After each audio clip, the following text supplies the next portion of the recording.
கிறிஸ்தேசுக்குள் அன்பாய் அழைக்கப்பட்ட அன்புக்குரிய சகோதரர்களே, அன்புக்குரிய சகோதரிகளே, உங்கள் அனைவருக்கும் கிறிஸ்துக்குள்ளான அன்பின் வாழ்த்துக்களை எங்களுடைய காட்ஸ் ப்ராஃபட்டிக் மினிஸ்ட்ரியின் சார்பாக உங்களுக்கு எடுத்துக்கொண்டு நாம் வாரந்தோறும் பார்த்து வந்து கொண்டிருக்கக்கூடிய அடிப்படை வேதாகம சத்தியத்தின் அடுத்த வகுப்பிற்குள்ளாக நாம் கடந்து செல்லலாம். ஸோ நமக்கு நல்லாவே தெரியும், நம்ம பார்த்து கொண்டிருக்கக்கூடிய ஒவ்வொரு பாடமே எதன் அடிப்படையில் நாம் பார்த்து கொண்டிருக்கோம்னா சத்தியத்தின் அடிப்படையில். ஸோ அதனால தான் நம்ம ஒவ்வொரு வாட்டி இந்த பாடத்தை பார்க்கும்பொழுதுலாம் எந்த வசனத்தின் அடிப்படையில் பார்க்கிறோம்னா சத்தியத்தையும் அறிவீர்கள், சத்தியம் உங்களை விடுதலையாக்கும். ஏன்னா இந்த உலகத்தில் நமக்கு உண்மையான ஒரே விஷயம் மட்டும்தான், அது நம் கையில் இருக்கக்கூடிய வேதாகமம் அப்படின்னு பார்க்குறோம். ஸோ அப்படின்னா நாம் எந்த ஒரு விசுவாசத்துக்குள்ளே இருந்தாலுமே அந்த விசுவாசம் எதன் அடிப்படையில் இருக்கணும் அப்படின்னு பார்த்தீங்கன்னா பைபிள் வசனத்தின் அடிப்படையில் மட்டும்தான் இருக்கணும் அப்படின்றத கிளியராக நாம் என்ன பண்ணுறோம்னு பார்த்தீங்கன்னா விசுவாசிக்கிறோம். அதன் அடிப்படையில் தான் ஒவ்வொரு பாடத்தையுமே நாம் தொடர்ந்து பார்த்து வந்து கொண்டிருக்கோம். அதன் அடிப்படையில் இன்றைக்கும் ஒரு முக்கியமான பாடத்தை என்ன பண்ண போகிறோம்னா நம்ம பார்க்க போகிறோம். ஸோ எல்லாருக்குமே ரொம்ப பிடிச்ச ஒரு விஷயமும் கூட என்ன அப்படின்னு பார்த்தீங்கன்னா கிறிஸ்மஸ். கரெக்டாக? ஏன் கிறிஸ்மஸ் அப்படின்னு சொன்ன உடனே நம்ம முகத்தில் எல்லாருக்குமே ஒரு ஹாப்பினஸ் வருது அப்படின்னு பார்த்தீங்கன்னா நம்ம எல்லாருமே கிறிஸ்தவர்கள் எல்லாருமே ஒரு சந்தோஷமாக இருக்கக்கூடிய ஒரு நாள். கரெக்டாக? ஸோ எல்லா விதமான கொண்டாட்டங்களும் என்ன பண்ணுவோம் அப்படின்னு பார்த்தீங்கன்னா நாம் அந்த ஒரு நாளில் தான் செய்வோம். ஈவன் சில சமயத்தில் புறஜாதிகள் கூட நம்மக்கிட்ட வந்து கேட்கறதுக்கு சில விஷயங்களை கேட்பாங்க. கிறிஸ்மஸ் ஆச்சு எதுனா இருக்கா அப்படின்னா அது சகோதரர்கள்கிட்ட கேட்கும்போது இன்னும் வேற மீனிங் என்ன ஆயிரும் அப்படின்னு பார்த்தீங்கன்னா போயிடும். ஸோ அப்படி பார்க்கும்பொழுது ஒருவேளை கிறிஸ்மஸ் அப்படின்ற ஒரு விஷயம், அந்த கொண்டாட்டங்கள் கொண்டாட்டம் ஓகே, நம்மளுடைய நோக்கம் என்ன அப்படின்னு பார்த்தீங்கன்னா அது தேவனுக்கு பிரியமான முறையில் இருக்கா அப்படின்ற ஒரு விஷயத்தை என்ன பண்ணும் அப்படின்னு பார்த்தீங்கன்னா நம்ம யோசிக்கணும். கிறிஸ்மஸ் அப்படின்னு சொல்லும்பொழுதே அதை எப்படின்னு சொல்லுவாங்க அப்படின்னு பார்த்தீங்கன்னா எக்ஸ்மாஸ் அப்படின்னு என்ன பண்ணுவாங்கன்னா சொல்லுவாங்க. ஏன் அப்படின்னு பார்த்தீங்கன்னா பொதுவாகவே எக்ஸ் அப்படின்ற வார்த்தையை எதுக்கு பயன்படுத்துவாங்க அப்படின்னு பார்த்தீங்கன்னா அது ஒரு வேரியபிள். எதுக்கு பயன்படுத்துவாங்க தெரியுங்களா? எக்ஸ் அப்படின்ற ஒரு விஷயத்த அன்னோன் தெரியாத ஒரு விஷயத்துக்கெல்லாம் எதான் போடுவாங்க அப்படின்னு பார்த்தீங்கன்னா எக்ஸ் அப்படின்னு என்ன பண்ணுவாங்கன்னு பார்த்தீங்கன்னா போடுவாங்க. இப்போ என்னுடைய கேள்வி என்ன அப்படின்னு பார்த்தீங்கன்னா நாம் ஏன் கிறிஸ்மஸை கொண்டாடுறோம் அவ்வளோ விமர்சையா அப்படின்னு பார்த்தீங்கன்னா ஏன்னா நம்முடைய ஆண்டவராகிய இயேசு கிறிஸ்து அன்னைக்கு பிறந்த நாள். கரெக்டா? யாருடைய ஹாப்பி பர்த்டே அன்னைக்கு? நம்முடைய ஆண்டவராகிய இயேசு கிறிஸ்துவுக்கு ஹாப்பி பர்த்டே. ஸோ அதனால் நாம் என்ன பண்ணிருக்கோம்? கொண்டாடிருக்கோம். யாருடைய ஹாப்பி பர்த்டே கொண்டாடுறோம்? நம்முடைய ஆண்டவராகிய இயேசு கிறிஸ்துடைய ஹாப்பி பர்த்டே என்ன பண்ணுறோன்னு பார்த்தீங்கன்னா ஹாப்பியாக அந்த ஒரு நாள் எல்லாருமே கொண்டாடுறோம். ஈவன் ஒட்டுமொத்த உலகமே என்ன பண்ணுதுங்க? அந்த கொண்டாடுது அப்படின்றத நம்ம பார்க்குறோம். ஸோ இப்போது நாம் ஏன் கொண்டாடுறோம்?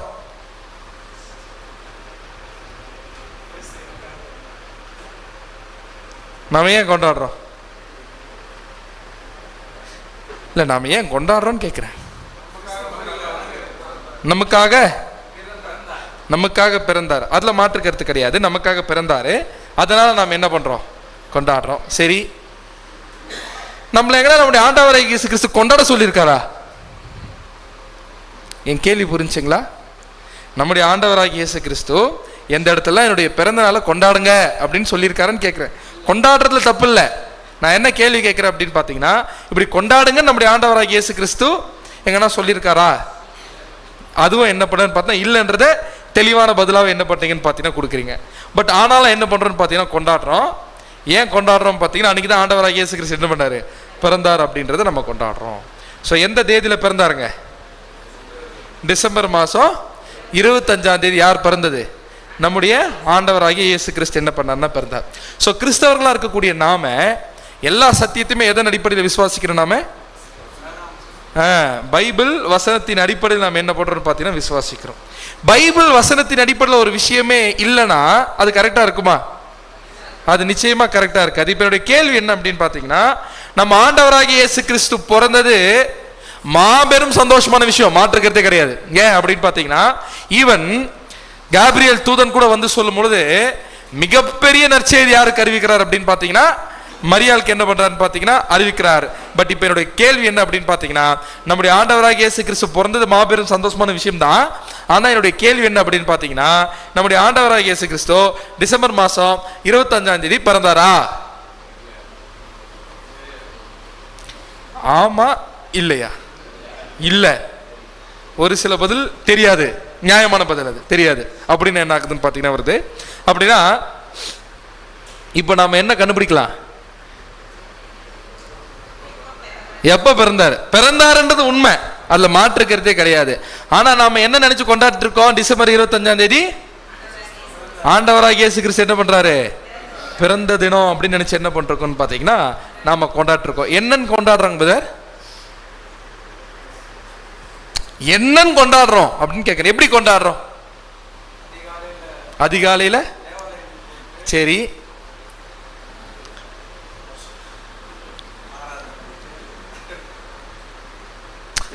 ஸோ அப்படின்னா இப்போ இந்த இடத்துல ஒரு மாபெரும் சத்தியத்தை என்ன பண்ண போறோம்னு பார்த்தீங்கன்னா கண்டுபிடிக்க போறோம்.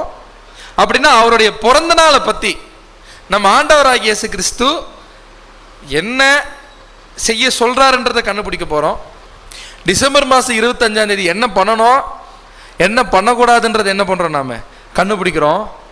அப்படின்னா நம்ம பார்க்க போற எல்லா விஷயத்தையும் டைரக்டா எதை பார்க்க போறோம் அப்படின்னு பார்த்தீங்கன்னா சத்திய வசனத்துல என்ன பண்றோம் நாம பார்க்க போறோம். ஸோ முதல்ல ஒருத்தர் பிறந்த நாளை கொண்டாடணும்னா என்னைக்கு கொண்டாடணும்? இது என்ன பிரதர் கேள்வி? அது ஒரு பிறந்த அன்னைக்கு தான் என்ன பண்ணணும், நாம கொண்டாடணும். கரெக்டா? பிறந்த அன்னைக்கு இல்லைன்னா அதுக்கு பேர் பர்த்டேவா? அதுக்கு பேர் என்ன கிடையாது, அந்த கொண்டாட்டத்துக்கு பேர் என்ன கிடையாதுன்னு பார்த்தீங்கன்னா பிறந்த நாள் கொண்டாட்டமே அது ஆக்சுவலா இல்லை. கரெக்டா? ஸோ அப்படி இருக்கக்கூடிய பட்சத்தில் இப்போ நம்ம இந்த பாடத்தோடைய முக்கியமான நோக்கம் என்ன அப்படின்னு பார்த்தீங்கன்னா நம்முடைய ஆண்டவராகிய இயேசு கிறிஸ்து டிசம்பர் மாதம் 25ஆம் தேதி பிறந்தாரா அப்படின்றது என்ன பண்ண போறோம், கண்டுபிடிக்க போறோம். ரெண்டு விதமான பதில் வரத்துக்கு வாய்ப்பு இருக்கு. ஒன்று, ஆமா அன்னைக்கு தான் என்ன பண்ணாரு, பிறந்தார் அப்படின்றது வாய்ப்பு இருக்கு. ஒருவேளை இல்லை அப்படின்னு வசனம் சொல்லிச்சுன்னா என்ன பண்ணலாம்? சிஸ்டர் அருமையான ஒரு வார்த்தை சொன்னாங்க, வசனம் சொல்றதா நம்ம என்ன பண்ணோம், கேட்கணும் அப்படின்னு. அப்போ வசனத்தின் அடிப்படையில் நம்ம என்ன பார்க்கலாம் அப்படின்னு பார்த்தீங்கன்னா ஒரு 3 மெத்தட் நம்ம பார்க்க போறோம். ஆண்டவராகிய இயேசு கிறிஸ்துடைய பிறந்த தேதியை நம்ம கண்டுபிடிக்க போறது ரொம்ப இன்ட்ரெஸ்டிங் சப்ஜெக்ட். ஏன் அப்படின்னு பார்த்தீங்கன்னா கால்குலேஷன்லாம் வரப்போகுது இதுல. சரிங்களா? இனி வரக்கூடிய பாடங்கள்லாம் ரொம்ப முக்கியமான பாடங்கள். ஏன்னா நிறைய கால்குலேஷன் மேத்தமெட்டிக்ஸ் கொஞ்சம் என்ன ஆகும் அப்படின்னு பார்த்தீங்கன்னா அதுவும் இனி வரக்கூடிய எல்லா பாடங்களும் இன்வால்வ் ஆகும். ஸோ 3 மெத்தட்ல நம்ம கண்டுபிடிக்க போறோம். ஃபர்ஸ்ட் மெத்தட் என்ன அப்படின்னு பார்த்தீங்கன்னா கிறிஸ்துவனுடைய பிறப்பை இன்னொருத்தர் பிறப்பை வச்சு என்ன பண்ண போறோம்னு பார்த்தீங்கன்னா கண்டுபிடிக்க போறோம் நம்ம. சரிங்களா? அடுத்தது அவருடைய மரணத்திலிருந்து என்ன பண்ண போறோம்னு பார்த்தீங்கன்னா அவருடைய பிறப்பை நாம கண்டுபிடிக்க போறோம். ஸோ 3வது மெத்தட் என்ன அப்படின்னு பார்த்தீங்கன்னா அவர் பிறக்கும் போது இருந்த சூழ்நிலையை கொண்டு அவருடைய பிறந்த தேதி என்ன பண்ண போறோம்னா நாம் எதன் அடிப்படையில் கண்டுபிடிக்க போறோம், வேதத்தின் அடிப்படையில் கண்டுபிடிக்க போறோம். அது எப்படிங்க comparing Christ birth with others birth. இப்போ என்னுடைய கேள்வி என்ன அப்படின்னு பார்த்தோம்னா டிசம்பர் மாதம் 25ஆம் தேதி பிறந்தார் நம்முடைய ஆண்டவராகிய இயேசு கிறிஸ்து அப்படின்னு பைபிள் எங்கன்னா வசனம் இருக்கா? எங்கேயுமே வசனம் கிடையாது. கரெக்டா? அப்படின்னா நம்முடைய ஆண்டவராகிய இயேசு கிறிஸ்து இந்த மாசம் தான் பிறந்தாரு, இந்த தேதி தான் பிறந்தாருன்னு எங்கேயுமே நமக்கு என்ன கிடையாதுன்னு பார்த்தீங்கன்னா வசனத்தில் ஒரு துளி இடத்துல கூட இல்லை. ஸோ அதனால நேரடியாக நம்முடைய ஆண்டவராகிய இயேசு கிறிஸ்துடைய பிறந்தநாள் நம்மளால் என்ன பண்ணவே முடியாது, கண்டுபிடிக்கவே முடியாது. ஆனா வேறு சில பிறந்தநாளை வச்சு ஆண்டவருடைய பிறந்தநாள் கண்டுபிடிக்க முடியுமா அப்படின்னு பார்த்தீங்கன்னா உதாரணத்துக்கு முடியும். எப்படி சொல்ல அப்படின்னு உதாரணத்துக்கு என் பிறந்தநாள் எப்பன்னு தெரியல, ஆனால் எனக்கு ஒரு விஷயம் தெரியுது. நான் பிறந்ததுக்கு 6 மாசத்துக்கு முன்னாடியே முரளி பிரதர் பிறந்துட்டாருன்னு வச்சுக்கங்களேன். ஆனால் ஏன் பிறந்த தேதி என்னங்களா எனக்கு தெரியல. ஆனால் ஒரு இன்ஃபர்மேஷன் தெரியுது எனக்கு, என்னை விட 6 மாசம் யார் மூத்தவராக இருக்காரு, முரளி பிரதர் மூத்தவராக இருக்காரு மட்டும் எனக்கு தெரியுது. இப்போ இதை வச்சு என்னுடைய பிறந்த நாளை கண்டுபிடிக்க முடியுமா, முடியாதா? முடியும். கரெக்டுங்களா? இப்போ அந்த மாதிரி முதல்ல யாருடைய பிறந்த நாள் கண்டுபிடிக்க போறோம்னா நம்முடைய ஆண்டவராகிய இயேசு கிறிஸ்துடைய பிறந்த நாளை நாம கண்டுபிடிக்க போறோம். யாருடைய பிறந்த நாளை வச்சு கண்டுபிடிச்சிட்டீங்க மெத்தட, யோவான் ஸ்தானகனுடைய பிறந்த நாளை வச்சு. ஆனா இங்க ஒரு பிரச்சனை இருக்கு. இங்க என்ன பிரச்சனை அப்படின்னு பாத்தீங்கன்னா பைபிள்ல ஒரு இன்ஃபர்மேஷன் நமக்கு தெரியும். என்ன இன்ஃபர்மேஷன்? யோவான் ஸ்தானகன் யாரோட 6 மாசம் மூத்தவர், நம்ம ஆண்டவராகிய இயேசு கிறிஸ்துவோட 6 மாசம் மூத்தவர் என்ற இன்ஃபர்மேஷன் பைபிள்ல இருக்கு. ஆனா என்ன இன்ஃபர்மேஷன் இல்ல, எப்ப பிறந்தார்ன்ற இன்ஃபர்மேஷன் நேரடியா இல்ல. ஆனா ஆராய்ச்சி பண்ணி பார்த்தா எதை எளிமையா கண்டுபிடிக்கலாம் அப்படின்னு பாத்தீங்கன்னா யோவான் ஸ்தானனுடைய பிறந்த மாசத்தை என்ன பண்ணிடலாம், எளிமையா கண்டுபிடிச்சிடலாம். அப்ப யோவான் ஸ்தானுடைய பிறந்த மாசத்தை கண்டுபிடிச்சிட்டோம்னா எதை ஈஸியா கண்டுபிடிச்சிடலாம், ஆண்டவராகிய இயேசு கிறிஸ்துவோட பிறந்தனால ஈஸியா கண்டுபிடிச்சிடலாம். சரியா? ஓகே. சோ நமக்கு நல்லாவே தெரியும் முதல் இந்த மாபெரும் நற்செய்தியை இத நம்முடைய ஆண்டவராகிய இயேசு கிறிஸ்து தாவீதின் ஊர்ல என்ன பண்ணிருக்காரு, பிறந்திருக்கிறார் அப்படின்ற மாபெரும் நற்செய்திய யார் இந்த இடத்துல முதல் இப்பேற்பட்ட ஒரு பிரிவிலேஜ அறிவிக்கக்கூடிய வாய்ப்புகள் கிடைக்குது அப்படின்னு பார்த்தீங்கன்னா தேவ தூதர்களுக்கு. அது மட்டும் இல்லாம முதல் மரியாளுக்கு இந்த மாபெரும் நற்செய்திய, அது மட்டும் இல்லாம பரிசுத்த ஆவியின் வல்லமையினால் உனக்குள்ள ஒரு கரு உருவாக போகுது அப்படின்ற ஒரு மாபெரும் நற்செய்திய யாரு கொடுக்கிறார் அப்படின்னு பார்த்தீங்கன்னா காபிரியல் தூதன் சொல்றாரு. வாசிக்கலாம் லூக்கா 1:35. தேவ தூதன் அவளுக்கு பிரதியுத்தரமாக பரிசுத்த ஆவி உன்மேல் வரும். பரிசுத்த ஆவி உன்மேல் வரும் அப்படின்னா எது வராது? ஆவியானவர்லாம் என்ன பண்ணல, வரல. ஆண்டவராகிய இயேசு கிறிஸ்துடைய பிறப்பு என்ன ஆயிரம் பார்த்தீங்கன்னா ராகாயிரம். தேவனுடைய வல்லமை என்கிற பரிசுத்த கிட்ட வரும். உன்னதமானவருடைய பலம் உன்மேல் நிழலிடும். உன்னதமானவருடைய பலம் உன்மேல் நிழலிடும். ஆதலால் உன்னிடத்தில் பிறக்கும் பரிசுத்தம் உள்ளது தேவனுடைய குமாரன் என்னப்படும். ஆதலால் உன்னிடத்தில் பிறக்கும் குழந்தை பரிசுத்தம் உள்ளது தேவனுடைய குமாரன் எனப்படும். உண்மையாக நற்செய்தியா இல்லையா? இது மரியாளுக்கு எந்த சகோதரிக்குமே கிடைக்காத மாபெரும் ஸ்லாக்கியம் யாருக்கு மட்டும் கிடைச்சதுன்னு பாத்தீங்கன்னா மரியாளுக்கு கிடைச்சது. யாரே அவங்களுடைய வயிற்றுல வந்துட்டாங்க அப்படின்னு பாத்தீங்கன்னா நம்முடைய ஆண்டவராகிய இயேசு கிறிஸ்துவ கொஞ்சம் யோசிச்சு பாருங்க. அதுக்கு முன்னாடி வரைக்கும் ஆண்டவராகிய இயேசு கிறிஸ்துடைய ஸ்தானம் என்னவா இருந்துச்சுன்னு பாக்குறோம். வல்லமையுள்ள தூதனாக இருந்தார். அவரை கொண்டுதான் பிதாவாகிய தேவன் எல்லாத்தையுமே என்ன பண்ணாரு, படைச்சாரு. அப்பேற்பட்ட வல்லமையுள்ள தூதனா இருந்த அவரை தேவன் இப்ப எங்க கொண்டு வந்து வச்சிட்டாருங்க? அந்த வார்த்தை மாம்சமாகி இப்ப யாருடைய வயிற்றுக்குள்ள இருக்கிறார் அப்படின்னு பாத்தீங்கன்னா மரியாளுடைய வயிற்றுக்குள்ள. சோ இப்போ அந்த சமயத்துல இந்த இன்ஃபர்மேஷன் கொடுக்கும்போது எந்த இன்ஃபர்மேஷன், இப்போ தேவனுடைய பிள்ளை உனக்குள்ள என்ன பண்ண போறாங்க, வர போறாங்கன்ற விஷயத்த சொல்லிட்டு அட் த சேம் டைம் ஒரு முக்கியமான இன்ஃபர்மேஷன் என்ன பண்றான்னு பாத்தீங்கன்னா தூதன் மரியாள் கிட்ட சொல்றார், இதோ உனக்கு இனத்தாளா இருக்கிற எலிசபெத்தும். உனக்கு இனத்தாளா இருக்கிற எலிசபெத்தும். இனத்தாளா இருக்கிற என்ன அர்த்தம்? சொந்தக்காரங்க. கரெக்டா? யார சொந்தக்காரங்க? எலிசபெத்தும் மரியாளும். தன் முதிர் வயதிலே ஒரு புத்திரனை கர்ப்பம் தரித்திருக்கிறாள். முதிர் வயதிலே ஒரு புத்திரனை என்ன பண்ணிருக்கிறாங்க, கர்ப்பம் தரித்திருக்கிறாள். குழந்தை பிறந்துருச்சு அப்படின்னு பார்த்தா பிறக்கல. கரெக்டுங்களா? மலடி என்னப்பட்ட அவளுக்கு. ஏன் மலடின்னு சொல்லிட்டு இருந்தாங்க? இவ்வளவு வயசா என்னாங்களேங்க குழந்தை பிறக்கல. ஆனா இப்ப என்ன ஆயிடுச்சு, உருவானது மட்டும் இல்லாம குழந்தை பிறக்கல, கர்ப்பம் தரித்திருக்கிறாள். அப்படின்னா அவளுக்கு இது 6ஆம் மாதம். எது 6ஆம் மாதம்? இது 6ஆம் மாதம். எது 6ஆம் மாதம்? இயேசு கிறிஸ்து எனக்குடைய கரு உருவாக்கக்கூடிய அந்த டைம்ல யோவான் சாருடைய வயசு எவ்வளவு ஆயிடுச்சு? இப்போ 6 மாசம். யார் 6 மாசம் பெரியவர்? இப்போ யோவான் ஸ்தானகன் 6 மாசம் பெரியவர். இப்போ இந்த இடத்துல 2 போட்டு நான், இந்த இடத்துல எலிசபெத், இந்த இடத்துல மரியாள். ஏன் போட்டிருக்கேன்? இந்த இடத்துல இயேசு கிறிஸ்துடைய தாயார் யாரு? மரியாள். அப்ப எலிசபெத் யாரோடைய தாயார்? யோவான் ஸ்தானகனுடைய தாயார். 2 பேருக்கு இருக்கக்கூடிய ஏஜ் டிஃபரன்ஸ் என்ன? 6 மாசம். யார் பெரியவர்? யோவான் ஸ்தானகன் ஆண்டவராகிய இயேசு கிறிஸ்துவை விட 6 மாசம் எப்படி இருக்காரு அப்படின்னு பாத்தீங்கன்னா மூத்தவரா இருக்கிறாரு. சோ அப்படின்னா இந்த யோவான் ஸ்தானகன் யாருக்கு பிறக்கிறார் அப்படின்னு பாத்தீங்கன்னா எலிசபெத்துக்கும் சக்கரியாவுக்கும் என்ன பண்றாரு அப்படின்னு பாத்தீங்கன்னா பிறக்கிறார். சரிங்களா? எலிசபெத்துக்கும் சக்கரியாவுக்கும் என்ன பண்றாருன்னு பாத்தீங்கன்னா பிறக்கிறார். யார் இந்த சக்கரியா அப்படின்னு கேட்டீங்கன்னா இவர் ஒரு ஆசாரியன். இவர் ஒரு ஆசாரியன். சரிங்களா? வாசிக்கலாம் லூக்கா 1:5.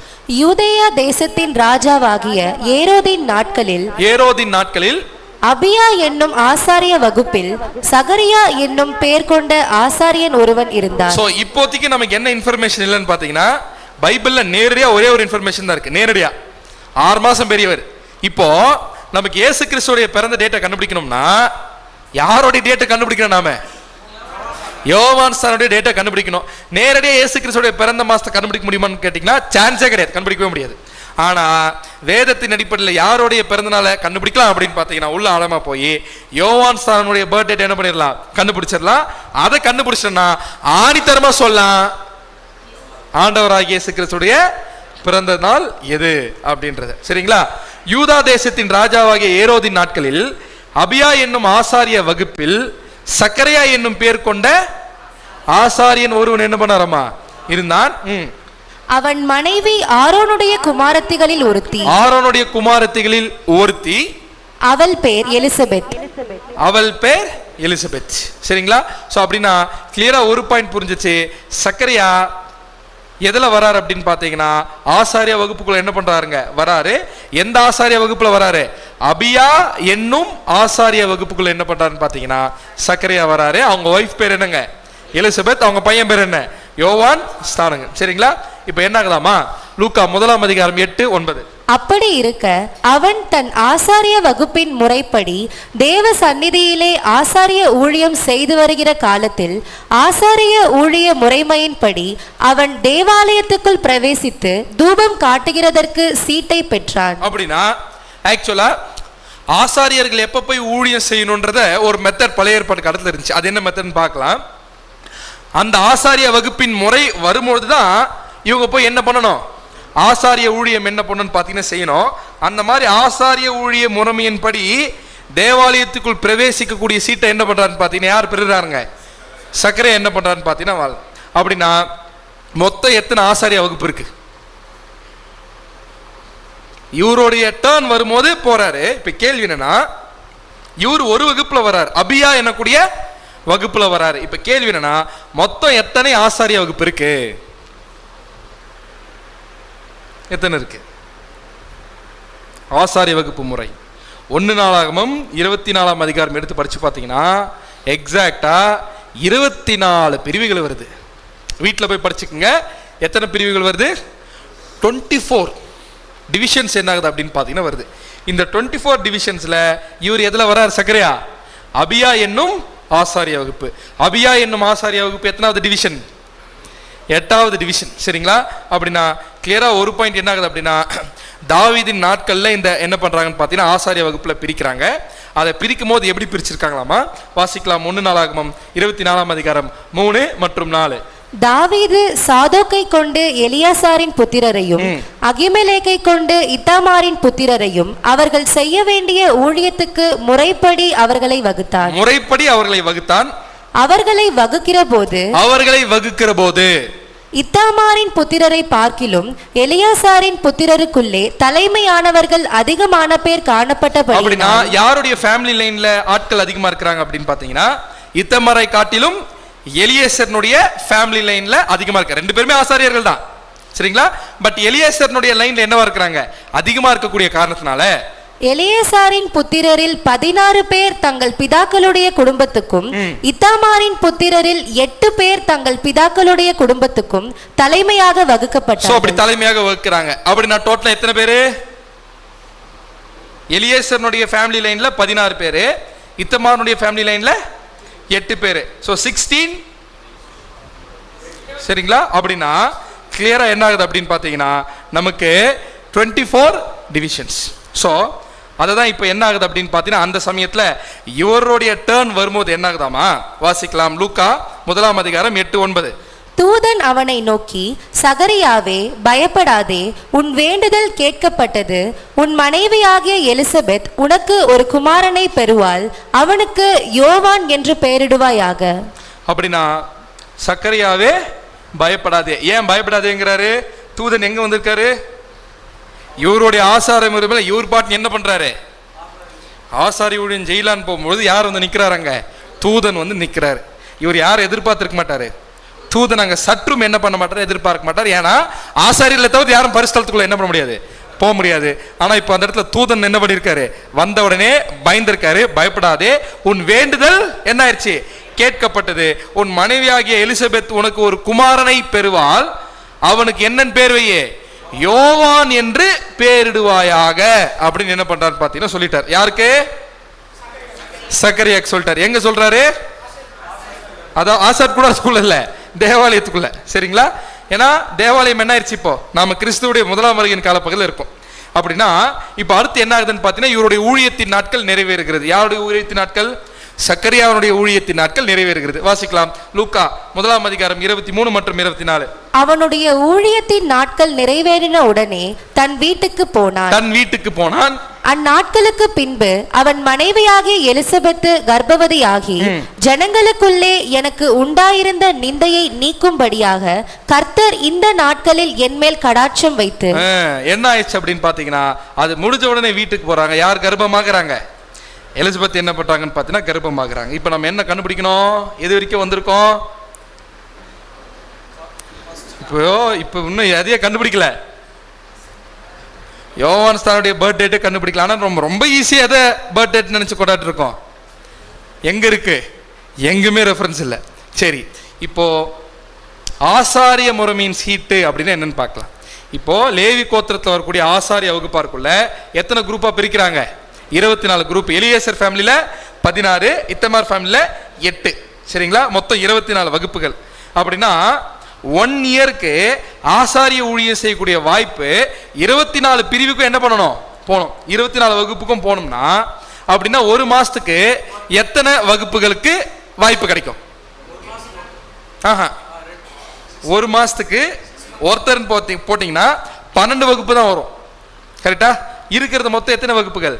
24 வகுப்புகள்னா அப்படின்னா 1 மாசத்துக்கு எத்தனை ஆசாரிய வகுப்புக்கு வாய்ப்பு கிடைக்கும்? 2 வகுப்புக்கு. அப்படின்னா 1ஆம் தேதியிலேருந்து 15ஆம் தேதி வரைக்கும் ஒருவருக்கும், மிச்சம் இருக்கக்கூடிய நாட்களில் இன்னொரு குரூப்புக்கு என்ன ஆகும்னு பார்த்தீங்கன்னா டர்ன் வரும். இப்போ நம்ம என்ன கண்டுபிடிக்கணும்? இதில் முதலாம் சீட்டு ஃபர்ஸ்ட் மாதம் 1லிருந்து 15. 2ஆம் சீட்டு எத்தனாவது மாதம்? அதே மாதம்தான். சரிங்களா? இது யூதர்கள் முறைமையின் பிரகாரம் கேலண்டர். நம்ம கேலண்டர்கள் 31 எங்க பிரதர் அப்படின்னு நம்ம கேட்க கூடாது. சரிங்களா? 30 days சோலார் கேலண்டர், அதாவது லூனார் கேலண்டர் அவங்க மெயினாக என்ன பண்ணுவாங்கன்னு பார்த்தீங்கன்னா ஃபாலோ பண்ணுவாங்க. ஸோ அப்படின்னா அடுத்தது என்னன்னு பார்த்தீங்கன்னா 16லேருந்து 30 வரைக்கும் ஃபர்ஸ்ட் மந்த். 3ஆம் சீட்டு எத்தனாவது மாதம்? 2ஆம் மாதம் 1லிருந்து 15. அடுத்தது 4ஆம் சீட்டு 2ஆம் மாதம் 16லேருந்து 30. இப்போ நாம் என்ன கண்டுபிடிக்கணும்? அபியா என்னும் ஆசாரிய முறைமையின் சீட்டு எப்போ அப்படின்னு பார்த்தோம்னா அது எத்தனாவது சீட்டு? 8ஆம் சீட்டு. அப்ப எத்தனாவது மாசம்? கரெக்டா இல்லையா? எத்தனாம் மாசம்? 4வது மாசம். கரெக்டுங்களா? 4வது மாசத்துல எத்தனாவது டர்னு? 2வது டர்னு. 16லிருந்து 30 வரைக்கும். அப்ப கிளியரா டைரக்டா வசனத்துல இருந்து ஒரு விஷயம் கண்டுபிடிச்சிட்டோம். இவரு சக்கரையா எந்த ஆசாரிய முறைமைக்குள்ள வராரு? அபியா என்னக்கூடிய ஆசாரிய வகுப்புல வராரு. அபியா என்னக்கூடிய ஆசாரிய வகுப்புக்கு எத்தனாவது டர்ன்ல கிடைக்குது? 4ஆம் மாசத்துல 2வது டர்ன். கரெக்டுங்களா? அந்த 15 நாள் தான் யார் ஊழியம் பார்த்திருக்கணும்? சக்கரையா போய் ஊழியம் பார்த்திருக்கணும். அப்பதான் யார் வராங்க? தேவதூதர் வந்து என்ன பண்றாருன்னா சொல்றாரு. அப்படின்னா போன உடனே யார் கர்ப்பம் தரிக்கிறாங்க? எலிசபெத் என்ன பண்றாங்கன்னு பார்த்தீங்கன்னா கர்ப்பம் தரிக்கிறாங்க. அப்படின்னா இந்த சார்ட் பாருங்க. இந்த இடத்துல இதை பார்க்கறத விட இதை மெயினா பார்க்கணும். இது என்ன தெரியுமா? ஆபிப் அல்லது நீசான் அப்படின்னு என்ன அர்த்தம்? முதலாம் மாசம். யூதர்களுடைய கேலண்டர் இது. புரிஞ்சுங்களா? யூதர்களுடைய கேலண்டர். அந்த கேலண்டருக்கு இணையான நம்முடைய மாதங்கள். சரிங்களா? தமிழ்ல நம்முடைய சொல்றது. சரிங்களா? இங்கிலீஷ் மந்த் என்ன பண்ணிருக்கோன்னு பார்த்தீங்கன்னா போட்டிருக்கோம். அப்படின்னா இந்த மாசங்கள் எல்லாமே பைபிள்லயே இருக்கு. அது என்னென்ன வசனத்தில் இருக்குன்னு கொடுக்கப்பட்டிருக்கு. உங்களுக்கு நோட்ஸ் கொடுக்கும்போது நீங்க கிளியரா படிச்சுங்க. இப்போதைக்கு ஃபர்ஸ்ட் மாசம் எது? ஆபிப் அல்லது நீசான். இப்போ கிளியரா எந்த மாசத்துல ஆசாரிய முறைமையின் சீட்டு சக்கரையாக்கு கிடைக்குது? எந்த மாசம்? 4ஆம் மாசம். கரெக்டுங்களா? ஏன்னா 8வது சீட்டு. சீட்டு தான் 8வது சீட்டு. மாசம் 4வது மாசம். அப்படின்னா எந்த மாசம்? தம்மூஸ். அப்படின்னா ஜூலைல. கரெக்டுங்களா? அப்படின்னா எப்போ கர்ப்பம் தரிச்சிருப்பாங்க? ஜூலைலேவா? 16லிருந்து 30 வரைக்கும் அவர் எங்க ஒர்க் பண்றாரு? தேவாலயத்தில். ஆசாரி கூடத்துல இல்ல, தேவாலயத்தில் என்ன பண்றாருன்னு பார்த்தீங்கன்னா ஒர்க் பண்றாரு. அப்படின்னா அவங்க கர்ப்பம் தரித்த ஃபர்ஸ்ட் மந்த் எங்கங்க? கரெக்டா? அப்படின்னா அப்படியே இயேசு கிறிஸ்துவோட அவர் எத்தனை மாசம் பெரியவரா இருக்கிறாரு? 1 2 3 4 5 6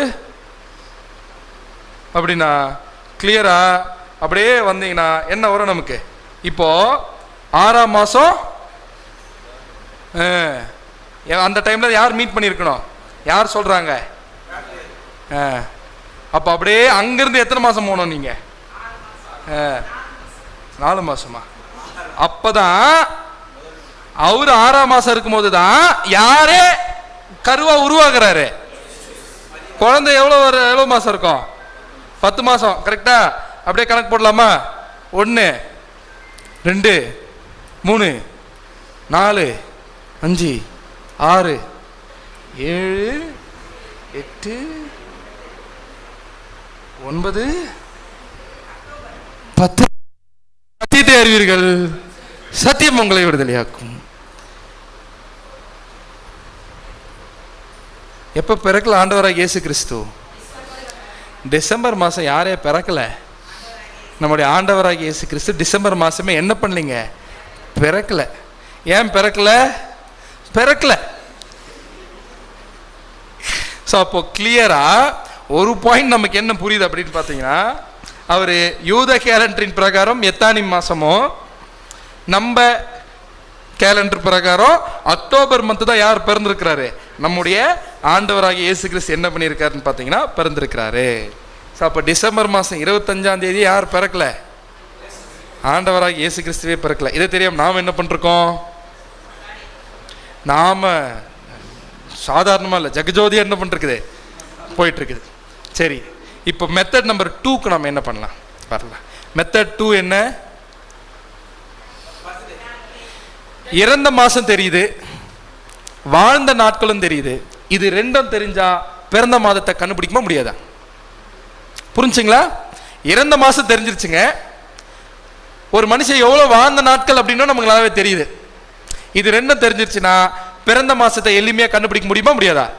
ரொம்ப எளிமையா என்ன பண்ணலாம்? கண்டுபிடிக்கலாம். அப்படின்னா நம்முடைய ஆண்டவராகிய இயேசு கிறிஸ்து இறந்த மாசம் பைபிள் இருக்கான்னு பார்த்தா இருக்கு.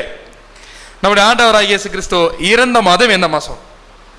ஆனா ஒரு விஷயம், ஈவன் பைபிள்ல எதுதான் கண்டுபிடிச்சோன்னு பாத்தீங்கன்னா அக்டோபர் மாசம் பிறந்தார்னு இருக்கே தவிர்த்து என்ன இல்ல, அக்டோபர் மாசத்துல என்னைக்குலாம் பைபிள்ல வசனமே இல்ல, டேட்டும் இல்ல.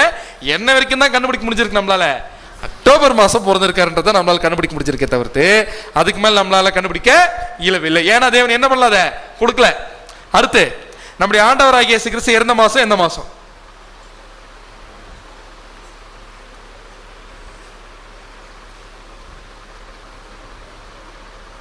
எந்த மாதம்? க்ளூ. அப்போஸ்தலனாகிய பவுல் எழுதுறாரு, பஸ்காவாகிய கிறிஸ்து நமக்காக பலியிடப்பட்டிருக்கிறாரு. அதுதான் க்ளூ. இப்ப சொல்லுங்க, நம்முடைய ஆண்டவராகிய இயேசு கிறிஸ்து இறந்த மாசம் எது? நம்முடைய ஆண்டவராகிய இயேசு கிறிஸ்து என்னுடைய பிறப்பு முக்கியமா இறப்பு முக்கியமா? நமக்கு ரெண்டுமே தான். இது அல்ல அதிகமா முக்கியம், இறப்பு தான் முக்கியம். Very good sister. ஏன்? நாம ரட்சிக்கப்படணும்னா, நாம மீட்கப்படணும்னா அவருடைய சிலுவை மரணம் இல்லாம வாய்ப்பே கிடையாது. அப்படி இருக்கக்கூடிய பட்சத்துல நமக்கு ரொம்ப கான்சென்ட்ரேஷன் எதுல இருக்குது? பிறந்ததுல இருக்குது. பட் எதுல இல்லாம போயிருக்கு? இப்போ இறந்ததுல இல்லாம போயிருக்கு. எதுல அதிகமா இருக்குன்னு பார்த்தீங்கன்னா இதுல தான். நம்முடைய ஆண்டவராகிய இயேசு கிறிஸ்து இறந்த மாதம் எது அப்படின்னு பார்த்தீங்கன்னா, பஸ்கா ஆட்டுக்குட்டியாக அவர் அடிக்கப்பட்ட மாசம் எதுன்னு கண்டுபிடிக்கிறதுக்கு, பஸ்கா ஆட்டுக்குட்டி எப்போ அடிக்கப்படும்? நீசான் மாசம் 14ஆம் தேதி முடிவு சாயங்காலம் 3 மணிக்கு எக்ஸாக்டா பஸ்கா ஆட்டுக்குட்டி அடிக்கப்படும். அதே மாதிரி நம்முடைய ஆண்டவராகிய இயேசு கிறிஸ்து சிலுவையில் மரிச்ச டேட் என்னதான் பார்த்தீங்கன்னா, நீசான் மாசம் 14ஆம் தேதி 3 மணிக்கு எக்ஸாக்டா சிலுவையில் என்ன பண்ணப்படுறாருன்னு பார்த்தீங்கன்னா நம்முடைய ஆண்டவராகிய இயேசு கிறிஸ்து அடிக்கப்படுறாரு. அப்ப கிளியரா ஒரு பாயிண்ட் என்ன புரியுது? நம்முடைய ஆண்டவராகிய இயேசு கிறிஸ்து தான் பஸ்கா ஆட்டுக்குட்டியோட நிஜம் என்று கிளியரா புரியறதுனாலதான் பவுல் எழுதுறாரு, பஸ்காவாகிய கிறிஸ்து நமக்காக பலியிடப்பட்டிருக்கிறாரு. வாசிக்கலாம், யோவான் 13ஆம் அதிகாரம் 1ஆம் வசனம். பஸ்கா பண்டிகைக்கு முன்னே இயேசு இவ்வுலகத்தை விட்டு பிதாவின் இடத்திற்கு போகும்படியான தம்முடைய வேலை வந்ததென்று அறிந்து தாம் இவ்வுலகத்தில் இருக்கிற தம்முடையவர்களிடத்தில் அன்பு வைத்தபடியே முடிவு பரியந்தமும் அவர்களிடத்தில் அன்பு வைத்தார். அப்படின்னா கிளியரா பஸ்கா பண்டிகைக்கு முன்னே இயேசு உலகத்தை விட்டு பிதாவிடத்திற்கு போகும்படியான தம்முடைய வேலை வந்ததென்று அறிந்து. அப்படின்னா பஸ்கா பண்டிகை ஆரம்பிக்கிறதுக்கு முன்னாடியே என்ன ஆயிருவேன் நானு? ஏன்னா எக்ஸாக்டா பஸ்கா பண்டிகை நீசான் மாசம் 14ஆம் தேதி 3 மணிக்கு என்ன ஆகுங்க? பஸ்கா ஆட்டுக்குட்டி அடிக்கப்பட்டு அன்று ராத்திரியில என்ன பண்ணணும்னு பார்த்தீங்கன்னா அதை புசிக்கணும். அப்படின்னா கிளியரா ஒரு பாயிண்ட் புரிஞ்சிருச்சு. நம்முடைய ஆண்டவராகிய இயேசு கிறிஸ்து சிலுவையில் மரிச்ச டேட்டும் பழைய ஏற்பாட்டில் பஸ்கா ஆட்டுக்குட்டி அடிக்கப்பட்ட டேட்டும் ஒரே டேட்டு ஒரே டைம். அப்படின்னா கிளியரா நம்முடைய ஆண்டவராகிய இயேசு கிறிஸ்து மரிச்ச டேட் என்ன பண்ணிட்டோம், நாம் இப்போ கண்டுபிடிச்சிட்டோம். என்ன டேட்டு? நீசான் மாசம். இப்போ அவருடைய பிறந்த டேட் என்ன பண்ணணும்னு பார்த்தீங்கன்னா நாம கண்டுபிடிக்கணும். அப்போ பிறந்த டேட்டை கண்டுபிடிக்கணும்னா அவருடைய வாழ்ந்த நாட்கள் எவ்வளவு அப்படின்னு நம்ம கண்டுபிடிக்கணும். அவருடைய வாழ்ந்த நாட்கள் எவ்வளவு? நம்ம ஆண்டவராகிய இயேசு கிறிஸ்து எவ்வளவு நாள் வாழ்ந்தாருங்க? 33 வருஷம் என்ன பண்ணணும்னு பார்த்தீங்கன்னா அவர் வாழ்ந்த டேட். அப்படின்னா இங்க இருந்து அப்படியே எவ்வளவு வருஷம் பின்னாடி போனோம்? நாம எத்தனை வருஷம் பின்னாடி போனோம்? 33 வருஷம் பின்னாடி போயிட்டோம்னா ஈஸியா அவர் பிறந்த டேட் என்ன பண்ணிடலாம், பிறந்த மாசத்தை கண்டுபிடிச்சிடலாம். இறந்த மாசத்தை கண்டுபிடிச்சா அது என்னங்க? நீசான் மாசம். நம்முடைய இதுல ஏப்ரல். அப்படின்னா கிளியரா ஒரு பாயிண்ட் என்ன அப்படின்னு பாத்தீங்கன்னா அப்படியே எத்தனை மாசம் பின்னாடி போனோம்? நாம எத்தனை வருஷம்? 33 வருஷம். ஃபர்ஸ்ட் என்ன பின்னாடி போலாம்? 6 மாசம் என்ன பண்ணோம் பின்னாடி போனோம். அப்படியே போலாமா? அப்படியே போனோம்னா 1 2 3 4 5 6. இப்போ எத்தனை மாசம் பின்னாடி வந்துட்டோம்? 33ல எதுல வந்தாச்சு? 6 மாசம் வந்தாச்சு. அப்படின்னா என்ன? 33 வயசா இருக்கும் போதே அப்படியே திரும்பியும் போயிட்டே இருக்கலாமா? இல்ல, திரும்பியும் போனீங்கன்னா இதே தான் என்ன ஆக போகுது உங்களுக்கு? 33 போனீங்கன்னா இதே தான் வரப்போகுது. அப்படின்னா கிளியரா நம்முடைய ஆண்டவராகிய இயேசு கிறிஸ்து எந்த மாசம் பிறந்திருக்கிறாரு? ரொம்ப எளிமையா கண்டுபிடிச்சிட்டோம். எந்த மாசத்தை வச்சு? அவருடைய மரிச்ச வச்சு. ஏன்னா கிளியரா நம்முடைய ஆண்டவராகிய இயேசு கிறிஸ்து பஸ்கா ஆட்டுக்குட்டி தானே, மாற்று கருத்து இல்லையே. பஸ்கா ஆட்டுக்குட்டிக்கு அடிக்கப்பட்ட அதே டேட்ல தான் ஆண்டவராகிய இயேசு கிறிஸ்து என்ன பண்றான்னு பார்த்தீங்கன்னா அடிக்கப்பட்டார். இன்னொரு பியூட்டி என்ன தெரியுங்களா? பஸ்கா ஆட்டுக்குட்டி எப்ப தெரியுமா தெரிந்து கொள்ளப்படணும்? நீசான் மாசம் 10ஆம் தேதி பழுதற்ற ஒரு ஆட்டுக்குட்டியை தெரிந்து கொள்ளணும். அதே போல நீசான் மாசம் 10ஆம் தேதி தான் எருசலேமுக்குள்ள நம்முடைய ஆண்டவராகிய இயேசு கிறிஸ்து என்ன பண்றாரு? பவனியை நேரடியா எங்க போறாருன்னா தேவாலயத்துக்குள்ள போறார். ஏன்னா தேவாலயத்துல தான் ஆட்டுக்குட்டி என்ன பண்ணப்பட வேண்டும்? தெரிந்து கொள்ளப்பட வேண்டும். அதே மாதிரி நீசான் மாசம் 14ஆம் தேதி 3 மணிக்கு பஸ்கா ஆட்டுக்குட்டி அடிக்கப்படுற அதே டைம்ல யார் இந்த இடத்துல நிஜமான பஸ்கா ஆட்டுக்குட்டியா மரிக்கிறார்? நம்முடைய ஆண்டவராகிய இயேசு கிறிஸ்து. அப்படின்னா ஒரு விஷயம் கிளியரா தெரியும், நம்முடைய ஆண்டவராகிய இயேசு கிறிஸ்து வாழ்ந்த நாட்கள் 33.5 வருஷம். அப்படின்னா 6 மாசம் பின்னாடி கணக்கு போட்டோம்னால எளிமையா என்ன பண்ணிடலாம்? அவர் பிறந்த மாசத்தை கண்டுபிடிச்சிடலாம். அப்படி கணக்கு போட்டா வரக்கூடிய மாசம் எது? அக்டோபர் மாசம். அப்போ என்ன கண்டுபிடிச்சிட்டோம்?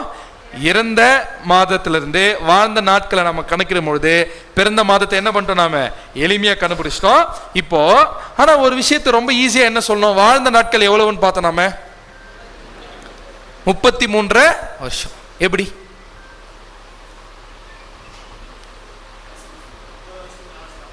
முப்பது வயசுல ஞானஸ்தானம் எடுத்தாரு. சரியான பதில். என்னுடைய கேள்வி என்னன்னா 33 வருஷம் தான் அவர் ஊழியம், அதாவது பூமியில் இருந்தாரு. அடுத்து 3 வருஷம் தான் என்ன பண்ணாரு? அவரு ஊழியம் புரிஞ்சாரு அப்படின்றதுக்கான வசனம் எங்க? ஏன்னா நம்ம நம்புறோம், விசுவாசிக்கிறோம் 33 வருஷம் தான் ஆண்டவராகிய இயேசு கிறிஸ்து என்ன பண்ணாரு? இருந்தாரு. எப்படி சொல்றோம்? என் கேள்வி புரிஞ்சது இல்லையா?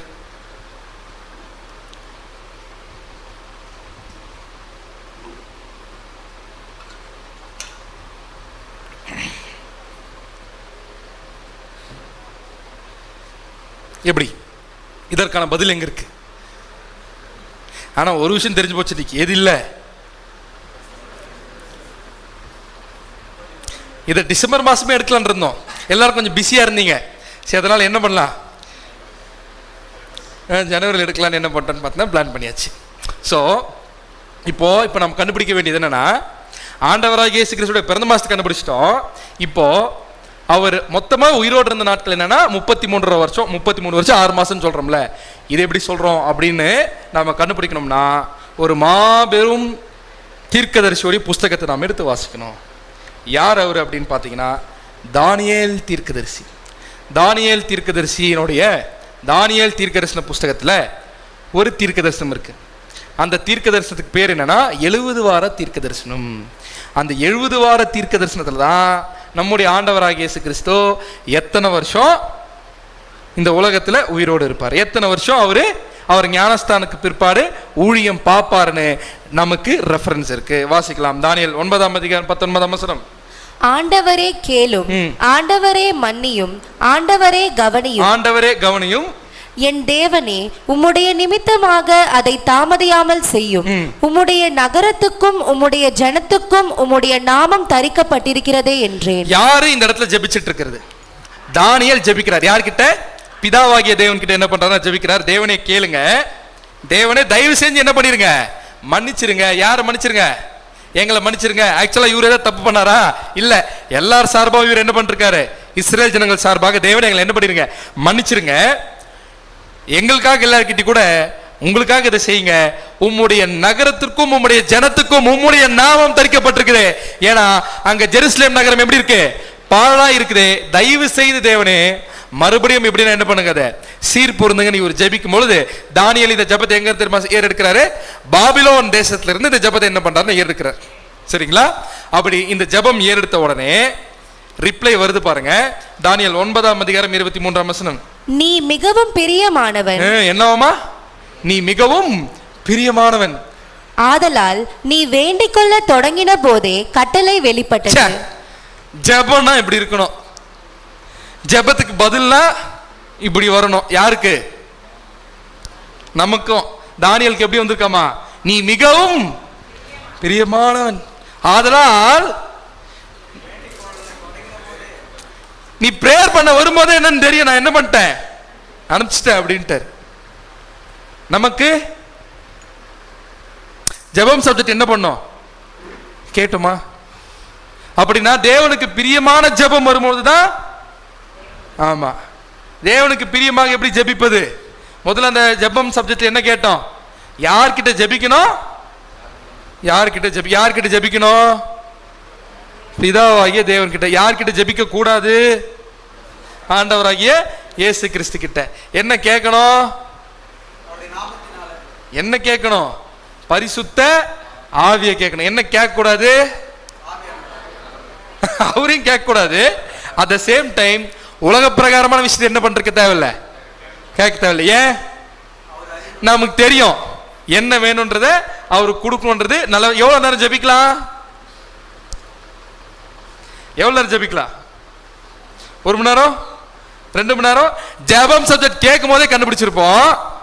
தேவனுக்கு பிரியமான நம்ம ஜெபிச்சோம்னு வச்சுக்கோங்க, தேவனுக்கு பிரியமான ஜெபம் எவ்வளவு நேரம் ஆக்சுவலா இருக்கும். ஏன்னா வீண் வார்த்தையில என்ன பண்ணாதீங்க, உளராத அப்படின்ட்டார். வந்து தேவன் கிளியரா சொல்லிட்டாரு. ஆண்டவராகிய இயேசு கிறிஸ்து வந்து என்ன பண்ணிருக்காது, நீ உளராத, ஒழுங்கா என்ன பண்ணுங்கன்னு பார்த்தா ஜெபிங்க. அவருக்கு பிரியமான ஜெபத்தை நம்ம பண்ணோம்னா நிச்சயமா ஒரு 15 நிமிஷத்துக்கு மேல போறதே பெரிய விஷயம். அவ்வளவு கண்டென்ட் நம்ம கிட்ட இருக்கிறதுக்கு வாய்ப்பே கிடையாது. அப்படி இருக்கும் பொழுது கிளியரா இந்த இடத்துல யார மாதிரி இருக்கணும்? ஆமா. அப்படின்னா நம்ம பேசும்பொழுதே அங்க வருதுன்னா ஏன் வருது? ஏன்னா அவருக்கு தெரிஞ்ச சத்தியத்துக்கு அப்படியே என்ன பண்ணாரு, கீழ்ப்படிஞ்சார். அப்படின்னா இப்பேற்பட்ட மாபெரும் சத்தியம் நம்மிடம் வருதுன்னா சும்மா கேட்டுட்டு போறது கிடையாது, அதற்கு அப்படியே நம்முடைய வாழ்க்கையவே என்ன பண்ணணும், நாம அர்ப்பணிக்கணும். அப்படி பண்ணோம்னா நமக்கும் வரும். என்னது? நீ மிகவும் பிரியமானவன், நீ வேண்டிக் கொள்ள தொடங்கின போதே கட்டளை என்ன ஆயிடுச்சு, வெளிப்பட்டது. இல்லைன்னு வச்சுக்கோங்களேன், நம்ம பாட்டு என்ன பண்றதுக்கு வேண்டியதுதான், சேஷ்டுக்கு வேண்டியதுதான். ஒரு ரிசல்ட் என்ன ஆகுது, அந்த சைட்ல இருந்து வராது. அப்படின்னா நான் அதை அறிவிக்க வந்தேன், இப்போதும் சொல்லுகிற வார்த்தையை நீ கவனித்து கேட்டு தரிசனத்தை என்ன பண்ணு, அறிந்து கொள் அப்படின்னு என்ன பண்றாருன்னா தூதன் சொல்றாரு. அப்படியே பண்ணீங்க. தானியேல் 9:24. மீறுதலை தவிர்க்கிறதற்கும் பாவங்களை தொலைக்கிறதற்கும் அக்கிரமத்தை நிவர்த்தி பண்ணுகிறதற்கும் நித்திய நீதியை வருவிக்கிறதற்கும் தரிசனத்தையும் தீர்க்க தரிசனத்தையும் முத்திரிக்கிறதற்கும் மகா பரிசுத்தமுள்ளவரை அபிஷேகம் பண்ணுகிறதற்கும் உன் ஜனத்தின் மேலும் உன் பரிசுத்த நகரத்தின் மேலும் 70 வாரங்கள் செல்லும்படி குறிக்கப்பட்டிருக்கிறது. அப்படிலாம் இதெல்லாம் நடக்கணும்னா என்னென்ன? மீறுதலை தவிர்க்கிறதற்கும், பாவங்களை என்ன பண்ணணும், தொலைக்கிறதற்கும், அக்கிரமத்தை நிவர்த்தி பண்ணுகிறதற்கும், நித்திய நீதியை வருவிக்கிறதற்கும், தரிசனத்தையும் தீர்க்க தரிசனத்தையும் முத்திரிக்கிறதற்கும், மகா பரிசுத்தம் உள்ளவரை அபிஷேகம் பண்ணுகிறதற்கும், உன் ஜனத்தின் மேலும், உன் ஜனத்தின் மேலும்னா இஸ்ரேல் ஜனத்தின் மேலும், உன் பரிசுத்த நகரத்தின் மீதும் எவ்வளவு நாள் செல்லுமாமா? 70 வாரங்கள் செல்லும்படி என்ன பண்ணப்பட்டிருக்கு? குறிக்கப்பட்டிருக்குது அப்படின்ற. அப்படின்னா எத்தனை வாரமா? 70 வாரம். இப்போதைக்கு இதை மைண்ட்ல வச்சுக்கலாம். அப்படியே படிங்க 25ஆம் வசனம். இப்போதும் நீ அறிந்து உணர்ந்து கொள்ள வேண்டியது என்னவென்றால் எருசலேமை திரும்ப எடுப்பித்து கட்டுகிறதற்கான கட்டளை வெளிப்படுவது முதல் பிரபுவாகிய மேசியா வருமட்டும் 7 வாரமும் 62 வாரமும் செல்லும். அவைகளில் வீதிகளும் அலங்கங்களும் மறுபடியும் கட்டப்படும். ஆனாலும் இடுக்கமான காலங்களில் இப்படியாகும். சோ கிளியரா சொல்ற தானியேல் கிட்ட, நீ அறிந்து உணர்ந்து கொள்ள வேண்டியது என்னவென்றால் எருசலேமை திரும்ப எடுப்பித்து கட்டுவதற்கான கட்டளை வெளிப்படுவது முதல், ஸ்டார்டிங் பாயிண்ட். அதுல இருந்து பிரபுவாகிய மேசியா வரும் மட்டும். அப்படின்னா எதுல இருந்து எது வரைக்கும்? எருசலேமை திரும்ப எடுத்து கட்டுறதற்கான கட்டளை வெளியாகிறதுல இருந்து எது வரைக்குங்க? பிரபுவாகிய மேசியா வருகிற வரைக்கும் எவ்வளவு நாள் செல்லும்? 7 வாரமோ 62 வாரங்களும் செல்லும். அப்படின்னா மொத்தம் எத்தனை வாரம் செல்லும்? 69 வாரங்கள் என்ன ஆகும்னு பார்த்தீங்கன்னா செல்லும். அப்படின்னா எதுல இருந்து இருக்கும்? எருசலேமை திரும்பி கட்டுவதற்கான கட்டளை வெளியாகிறதுல இருந்து பிரபுவாகிய மேசியா வார வரைக்கும் எத்தனை வாரம்? 69 வாரம். சரிங்களா? அப்படின்னா 69 வாரங்கள் அப்படின்னு இருக்கு இல்லையா? அப்படின்னா இப்ப நாம என்ன கண்டுபிடிக்கணும் அப்படின்னு பார்த்தீங்கன்னா, தீர்க்க தரிசனத்துல ஒரு நாள்னா எவ்வளவு அப்படின்னு கண்டுபிடிக்கணும். இப்போ உதாரணத்துக்கு நாம பார்த்தோம், ஃபர்ஸ்ட் சப்ஜெக்ட்ல பார்த்தோம், நம்முடைய ஆண்டவராகிய இயேசு கிறிஸ்துக்கு ஒரு நாள்னா 1000 வருஷம். அந்த மாதிரியே தீர்க்க தரிசனத்துல ப்ராஃபஸி படிக்கும் போது ஒரு நாள்னா எவ்வளவுன்ற கணக்கு ஒன்று இருக்கு. அது என்ன என்பதை நம்ம வாசிக்கலாம். எசேக்கியேல் 4ஆம் அதிகாரம் 6ஆம் வசனம் வாசிங்க. எசேக்கியேல் 4ஆம் அதிகாரம் 6ஆம் வசனம். நீ இவைகளை நிறைவேற்றின பின்பு மறுபடியும் உன் வலது பக்கமாய் ஒரு கழித்து யூதா வம்சத்தாரின் அக்கிரமத்தை 40 நாள் வரைக்கும் சுமக்க வேண்டும். என்ன பண்ணுனா 40 நாள் இன்னொரு பக்கம் திரும்பி படு அப்படின்னு எசேக்கியேல் கிட்ட சொல்றாரு. யூதாவுடைய அக்கிரமத்தை 40 நாள் என்ன பண்ணு? சுமக்கிறத அடையாளப்படுத்துறதுக்காக 40 நாள் இந்த சைடு திரும்பி அப்படிங்கிறார். ஒவ்வொரு வருஷத்துக்கு பதிலாக ஒவ்வொரு நாளை உனக்கு கட்டளையிட்டேன். என்ன சொல்றாரு? அப்படின்னா ஒரு தீர்க்கதரிசிக்கு ஒரு நாள் ஒரு வருஷம். அப்படின்னா ஒவ்வொரு வருஷத்துக்கு பதிலாக நாட்களை என்ன பண்ணிட்டேன்? கட்டளையிட்டேன். ஆக்சுவலா என்ன பண்றான்னு பாத்தீங்கன்னா, யூதா வம்சம் 40 வருஷம் அக்கிரமம் பண்ணிட்டாங்க. அந்த 40 வருஷம் அக்கிரமத்தை அடையாளப்படுத்துறதுக்கு நான் என்ன பண்ணிட்டேன்? 40 நாள் என்ன பண்ண கொடுத்துட்டேன். அப்படின்னா ஒரு நாள் இஸ் ஈக்குவல் டு ஒரு வருஷம். ரொம்ப ரொம்ப முக்கியமான விஷயம் பைபிள் ப்ராஃபஸில இது. 1 day is equal to 1 year ப்ராஃபஸில. இன்னொரு வசனம் வாசிக்கலாம். என்னாகமம் 14ஆம் அதிகாரம் 34ஆம் வசனம். என்னாகமம் 14ஆம் அதிகாரம் 34ஆம் வசனம். நீங்கள் தேசத்தை சுற்றி பார்த்த 40 நாள் லக்கத்தின்படியே ஒவ்வொரு நாள் ஒவ்வொரு வருஷமாக நீங்கள் 40 வருஷம் உங்கள் அக்கிரமங்களை சுமந்து என் உடன்படிக்கைக்கு வந்த மாறுதலை உணருவீர்கள். அப்படின்னா கிளியரா ஆக்சுவலா எவ்வளவு நாள் வேவ் பார்க்க போயிருக்காங்க? படிங்க திருப்பி அந்த வசனத்தை. 34ஆம் வசனம். நீங்கள் தேசத்தை சுற்றி பார்த்த 40 நாள் லக்கத்தின்படியே. தேசத்தை எத்தனை நாள் சுத்தி பார்த்துருக்காங்க? 40 நாள் சுத்தி பார்த்தாங்க. சுத்தி பார்த்துட்டு வந்தா யார் சொல்ற பேச்சு கேட்டாங்க? 10 பேரா 2 பேரா? நற்செய்தி கேட்டாங்களா துர்செய்தி கேட்டாங்களா? துர்ச்செய்தியை தான் என்ன பண்ணிட்டாங்கன்னு பார்த்தீங்கன்னா கேட்டாங்க. ஸோ 2 பேர் யோசுவா காலை பவுல சொல்லியோ நிறைய பேருக்கு என்ன ஆகல, அது எடுபடலை. அதனால 40 நாளுக்கு 40 வருஷத்தில் சுற்றி திரிவீர்கள் தேவன் சொல்லிட்டார். அப்படின்னா இந்த இடத்துல என்ன பண்ணிட்டாரு?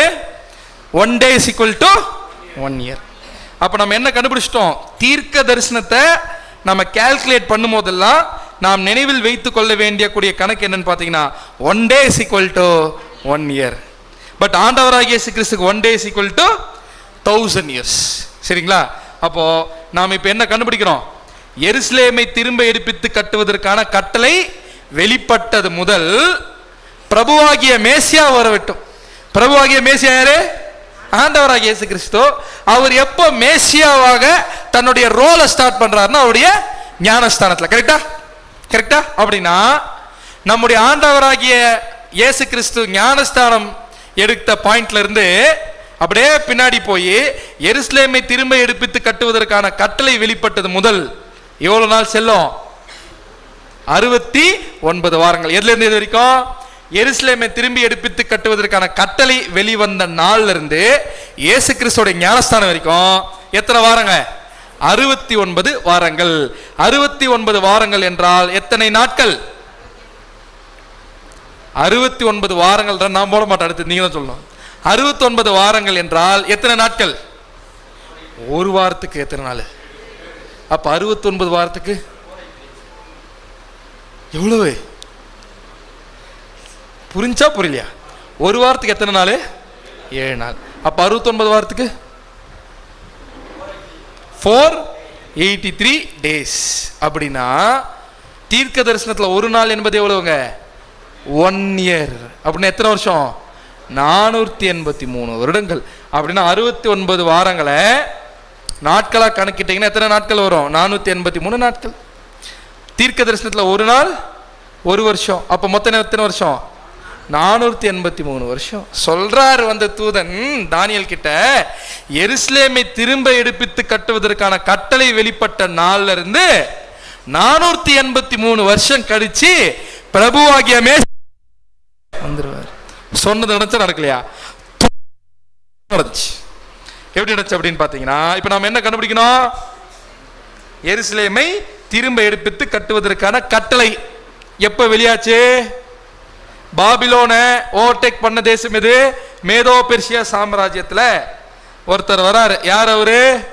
நெஹேமியா. ஞாபகம் இருக்கா? ஜெபம் சப்ஜெக்ட்ல இவரை பத்தி பார்த்தோம். என்ன வேலை செஞ்சுட்டு இருந்தார் இவரு? பான பாத்திரக்காரன். என்ன அர்த்தம்? பாத்திரம் துளக்குறவர் இல்ல, கப்பியரர். என்ன பண்ணுவாங்கன்னு பாத்தீங்கன்னா, ராஜாக்கு எதுனா சாப்பிடணும்னா ராஜாக்கு என்ன ஆகுது? டைரக்டா போகாது. இந்த கப்பியரர் தான் என்ன பண்ணுவாங்க? சாப்பிட்டு கொடுப்பாங்க. அவர் நல்லா இருந்தாருன்னா என்ன பண்ணுவாரு? அவர் செத்து போயிட்டாரு என்ன பண்ண மாட்டாரு? சாப்பிட மாட்டார். கரெக்டா? இந்த ரோல் தான் யாருடைய ரோலா இருந்துச்சுன்னா நெஹேமியாக்கு இருந்துச்சு. ஒன் ஃபைன் டே என்ன ஆகுது அப்படின்னு பாத்தீங்கன்னா, நெஹேமியாவோட ஃபேஸே சரியில்லை. யாருக்கு பயமாயிருச்சு? ஏன்? இவரு சோகமா இருக்கிறாரு. இவர் எதனா சாப்பிட்டாரா? சாப்பிட்டு எதனா ரியாக்ஷன் ஆச்சா?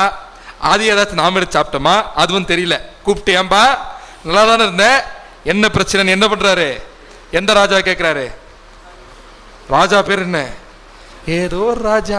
நாங்க பாட்டுன்னு டிசம்பர் மாசம் 25ஆம் தேதி கொண்டாட்டு இருந்தோம். கூப்பிட்டு வச்சு அப்படின்னா யோசிச்சு பாருங்க, எந்த ராஜா? ராஜா பேர் என்ன? மேதோ பெர்சியா ராஜா. அவர் பேர் என்ன? இதான் ஹோம்வொர்க் உங்களுக்கு, கண்டுபிடிச்சிட்டு வாங்க அவர் பேர் என்னன்னு. சரிங்களா? ஸோ போட்டேன். அர்த்த சாஸ்திரா ராஜா 20ஆம் வருஷத்துல நீசான் மாசத்துல என்ன பண்றாருன்னு பாத்தீங்கன்னா, திரும்பியும் ஜெருசலேமுடைய அலங்கத்தை என்ன பண்ணுங்க? கட்டுவதற்கான பர்மிஷன் கொடுத்துட்டாரு. எதனால? நெஹேமியாவோட ஜெபம். கரெக்டா? எவ்வளவு நேரம் ஜெபிச்சார் நெஹேமியா? கேட்கலாம், ஆன்சர் வந்துச்சு. நெஹேமியாவும் பிரியமானவன் யாருக்கு? பிதாவாகிய தேவனுக்கு. அப்படின்னா கிளியரா அந்த இடத்துல அந்த கட்டளை வெளிப்பட்ட வருஷம் என்னன்னு பாத்தீங்கன்னா கிமு 454ஆம் வருஷம். இப்ப என்ன கண்டுபிடிச்சிட்டோம்? கிமு 454ஆம் வருஷத்துல எது வெளியாயிருக்கு?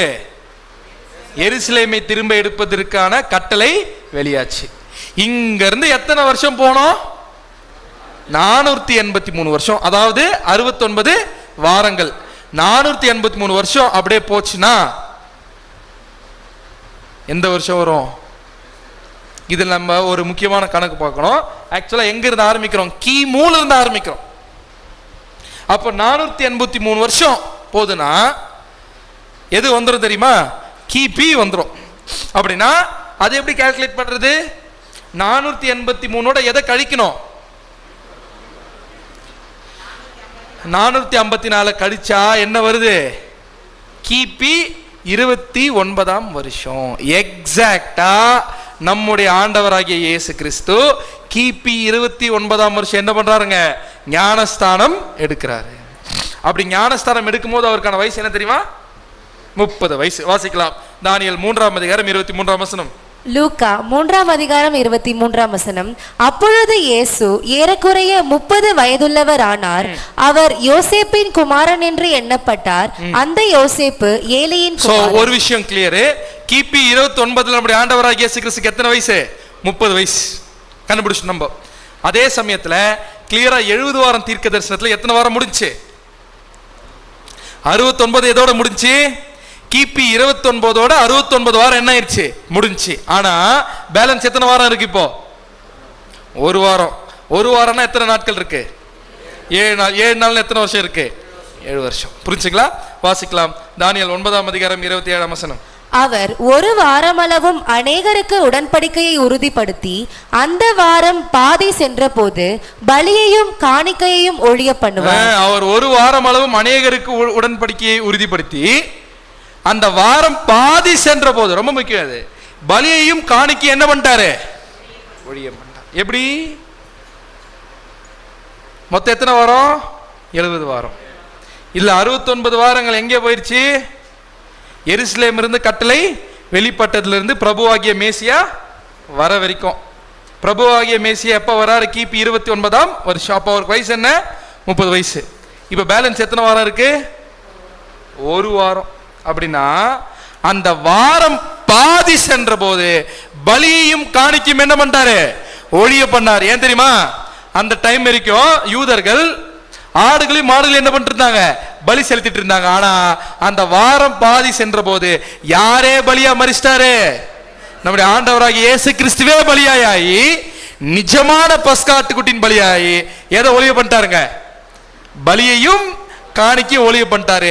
அதற்கு பிற்பாடு கிறிஸ்துவின் சிலுவை மரணத்துக்கு அப்புறமா யூதர்கள் செலுத்தின அத்தனை பலிகளும் தேவனுக்கு அருவருப்பாயிருச்சு. ஏன்னா எல்லாத்தையும் என்ன பண்ணிட்டாரு? ஒழிய பண்ணிட்டாரு. இனி தேவன் அதை என்ன பண்றது இல்ல, அங்கீகரிக்கிறது இல்ல. அப்படின்னா நம்முடைய ஆண்டவராகிய இயேசு கிறிஸ்து சிலுவையில் எப்ப மரிச்சாரு? அந்த வாரம் பாதி சென்ற போது. அப்படின்னா ஒரு வாரம் எத்தனை நாட்கள்? 7 நாட்கள். 7 நாட்கள்னா தீர்க்க தரிசனத்துல எத்தனை வருஷம்? 7 வருடங்கள். அப்படின்னா அந்த வாரம் பாதி சென்ற போதுனா 3.5 வருஷம். அப்படின்னா நம்முடைய ஆண்டவராகிய இயேசு கிறிஸ்து ஞானஸ்தானம் எடுத்தது எந்த வருஷம்? கிபி 29ஆம் வருஷம் என்ன பண்றாருங்க? இருக்கிறார். அப்படின்னா கிளியரா அப்படி எடுக்கும்போது அவருடைய வயசு என்ன? 30 வயசு. கரெக்டுங்களா? அந்த வாரம் பாதி சென்ற போது. அப்படின்னா பாதினா முன்ன எத்தனை வருஷம்? 3.5 வருஷம். அப்ப 30 பிளஸ் 3 33 வருடங்கள் இந்த உலகத்தில் யார் இருந்தது? நம்முடைய ஆண்டவராகிய இயேசு கிறிஸ்து என்ன பண்ணார் அப்படின்னு பார்த்தீங்கன்னா இருந்தார். புரிஞ்சுங்களா? இப்படிதான் நம்முடைய ஆண்டவராகிய இயேசு கிறிஸ்து 33 வருஷம் என்ன பண்ணாரு? ஊழியம் செய்தாரு. அவர் ஞானஸ்தானம் எடுத்து ஊழியம் பார்த்தது எவ்வளவு வருஷம்? 3.5 வருஷம் தான். அப்படின்னா எவ்வளோ மாபெரும் சத்தியத்தை என்ன பண்ணியிருக்கார் தேவன்? உள்ளடக்கி வச்சிருக்கார். இப்ப நம்ம என்ன கண்டுபிடிச்சிட்டோம்? அவரு மரிச்ச மாசம் எது? நீசான் மாசம். அங்கிருந்து அப்படியே 33 வருஷம் பின்னாடி வந்தோம்னா 33 வருஷம் பின்னாடி வர வேண்டிய அவசியம் 6 மாசம் வந்தா போதும். வந்தா எந்த மாசம் வரும்? எக்ஸாக்டா வரக்கூடிய மாசம் அக்டோபர். சத்தியத்தை அறிவீர்கள், சத்தியம் உங்களை விடுதலையாக்கும். ஆண்டவராகிய இயேசு கிறிஸ்து டிசம்பர் மாசம் 25ஆம் தேதியில என்ன பண்ணல? பிறக்கல. இவ்வளவு நாளா என்ன பண்ணிருக்கப்போ?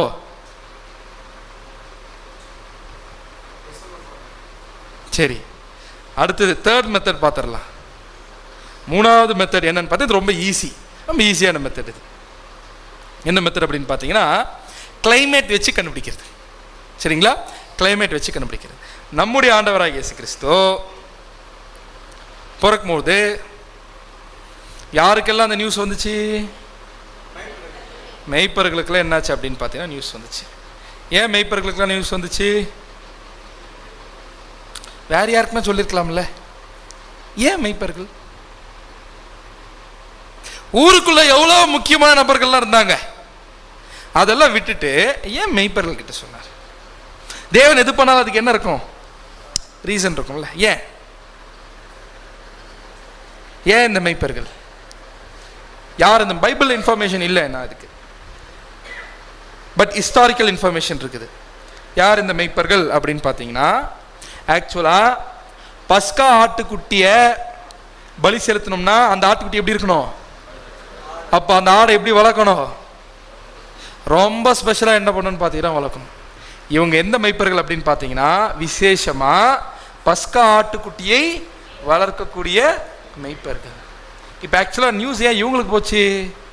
நிஜமான பஸ்கா ஆட்டுக்குட்டி என்ன பண்ணிட்டாரு? அங்கே பிறந்துட்டார். ஆனாலுமே இந்த நியூஸை கேட்டாங்களா? நியூஸ் கேட்டு பார்த்தாங்களா? ஆனால் டிசம்பர் மாதம் இஸ்ரேல் தேசத்தில் எப்படி இருக்குன்னு தெரியுமா? இப்படி இருக்கும். இப்படின்னா குளிர் உச்சக்கட்டமாக இருக்கும். இந்த சமயத்தில் ரொம்ப ஈஸியாக ஆடு மேய்க்க முடியுமா? என்ன பண்ண முடியாது, ஆடு மேய்க்க முடியாது. அப்படின்னா என்ன அர்த்தம்? ஒன்றும் இல்லை. டிசம்பர் மாதம் என்ன பண்ணல, மந்தையின் மேய்ப்பர்கள்கிட்ட கிளைமேட் வச்சு பார்த்தா கூட நமக்கு என்ன ஆகலை, மேட்ச் ஆகலை. அப்படின்னா வசனத்துலேயும் மேட்ச் ஆகலை, கால சூழ்நிலைகளும் என்ன ஆகலை, அந்த இடத்துல மேட்ச் ஆகலை. அப்படின்னா ஒரு விஷயம் மட்டும் கிளியரா தெரிஞ்சிருச்சு, பைபிள் தெள்ள தெளிவா சொல்லுது, டிசம்பர் மாதம் யார் பிறக்கல, நம்முடைய ஆண்டவராக இயேசு கிறிஸ்து என்ன ஆகலன்னு பார்த்தீங்கன்னா பிறக்கலையே.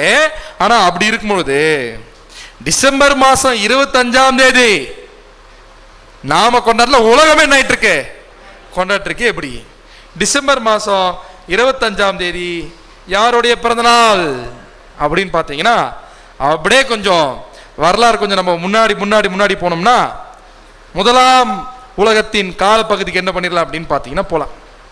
முதலாம் உலகத்தின் காலப்பகுதியில் சிம்ராமிஸ் அப்படின்னு ஒரு அம்மா இருந்தாங்க. மேக்ஸ்மிஸ் கிடையாது, இவங்க பேர் என்ன, சிம்ராமிஸ் இவங்க பேர். சரிங்களா? இவருடைய ஹஸ்பண்ட் பேர் என்ன அப்படின்னு பார்த்தீங்கன்னா நிம்ரோத். இவரு உங்களுக்கு நல்லாவே தெரியும். யார் இவரு? நிம்ரோத் தான். யார் இவரு? பலத்த வேட்டைக்காரனா. யாருக்கு முன்பாக? கர்த்தருக்கு முன்பாக.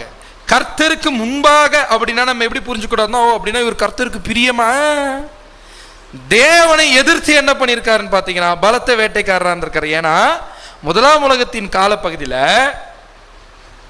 மிகப்பெரிய த்ரெட்டு யார்கிட்ட இருந்து வந்திருக்கு அப்படின்னு பார்த்தீங்கன்னா, சாரி, ரெண்டாம் உலகத்தின் காலப்பகுதியில் யாருக்கு மாபெரும் த்ரெட் வந்திருக்கு அப்படின்னு பார்த்தீங்கன்னா மக்களுக்கு. கரெக்டுங்களா? ஏன்னா என்ன பண்ணியாச்சுங்க, ஜலப்பிரளயத்திலிருந்து எஸ்கேப் ஆகி வந்தாங்க. அந்த சமயத்தில் ஜனங்கள் சார்பாக இவர் மிருகங்களை வேட்டையாட ஊருக்குள்ள யார் பெரிய ஹீரோ ஆயிட்டார்? இப்போ நிம்ரோத் என்ன ஆயிட்டாருன்னு பெரிய ஹீரோ ஆயிட்டார்.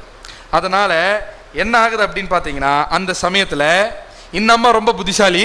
யார் அப்படின்னு பார்த்தீங்கன்னா செம்ராமிஸ். இவங்க யாரை திருமணம் செய்கிறாங்க அப்படின்னு பார்த்தீங்கன்னா நிம்ரோத்தை திருமணம் செய்கிறாங்க. ஒரு கட்டத்தில் என்ன ஆகுது அப்படின்னு பார்த்தீங்கன்னா நிம்ரோத்தை கொலை செய்கிறார்கள். நிம்ரோத் என்ன பண்ணப்படுகிறாரு? கொலை செய்யப்படுறாங்க. அந்த சமயத்தில் என்ன ஆகுது அப்படின்னு பார்த்தீங்கன்னா, இந்த அம்மாவனுடைய வயிற்றில் யார் இருக்கிறாங்க அப்படின்னு பார்த்தீங்கன்னா தம்மூஸ் அப்படின்னு ஒரு குழந்தை கரு என்ன ஆகுது அப்படின்னு பார்த்தீங்கன்னா இருக்குது. ஸோ என்ன ஆயிடுச்சு அப்படின்னு பார்த்தீங்கன்னா, அடுத்து ஜனங்களை எப்படி கண்ட்ரோல் பண்ணுறதுன்னு சொல்லிட்டு இந்த அம்மா என்ன சொல்லிருச்சு அப்படின்னு பார்த்தீங்கன்னா, செத்து போனார்ல அவர், ஆக்சுவலாக அவர் தான் சூரியன் ஆயிட்டாரு. அவர் அப்படி போய் அவர் ஏதோ இப்போ யாருடைய வயிற்றுக்குள்ள வந்துட்டாரு, என் வயிற்றுக்குள்ள என்ன பண்ணிட்டாரு, வந்துட்டாரு. அப்படின்னா இந்த குழந்தை எப்படி பிறந்துச்சுன்னா சூரிய கதிர்கள் மூலம் என்ன ஆயிடுச்சு, இந்த குழந்தை பிறந்துச்சு. ஏன் அப்படின்னு சொல்லும்பொழுது தான் ஆக்சுவலாக டிசம்பர் மாதம் 25ஆம் தேதி தான் வருடத்தின் மிக சிறிய நாள். அட் த சேம் டைம் சூரியன் எப்படி இருக்கும் அப்படின்னு பார்த்தீங்கன்னா என்ன பண்ணும் அப்படின்னு பார்த்தீங்கன்னா இருக்கும். அந்த சமயத்தில் தான் தம்மூஸ் பிறந்தார். யார் பிறந்தாரு? தம்மூஸ். யாருடைய பர்த் டேட் அது? ஏசு கிறிஸ்துவோட பர்த் டேட் கிடையாது, அது தம்மூஸ்னுடைய பிறந்த நாள். அப்படின்னா இந்த இடத்துல அந்த சிம்ராமிஸுக்கு பிறந்தது தான் யாரு? தம்மூஸ். இப்போ என்ன ஆகுது அப்படின்னு பார்த்தீங்கன்னா அடுத்தது அந்த தம்மூஸ் யாரு? அவரே தான் யாரு? அவரே தான் நிம்ரோத்து. அவரே தான் யாரு? சூரியன். அவரே. அப்ப இவரே தான், அவர் தான். புரிஞ்சா எப்படி வந்துச்சுன்னு? எது திரித்துவம். புரிஞ்சுங்களா? இந்த புறஜாதி கோட்பாடுகள் எங்க இருந்து ஆரம்பிச்சிருச்சு? நிம்ரோத் காலப்பகுதியில இருந்து என்ன ஆயிடுச்சு அப்படின்னு பார்த்தீங்கன்னா ஆரம்பிச்சிருச்சு.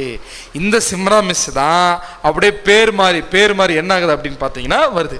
எப்படி வருது? 1 ராஜாக்கள் படிக்கிறோம் இல்லையா? 1 ராஜாக்கள் 11ஆம் அதிகாரம் 5ஆம் வசனம். சாலமோன் சீதோனியரின் தேவியாகிய அஸ்தரோத்தையும் அம்மோனியரின் அருவருப்பாகிய மில்கோமையும் பின்பற்றினான். மில்கோமையும் என்ன பண்றாங்க?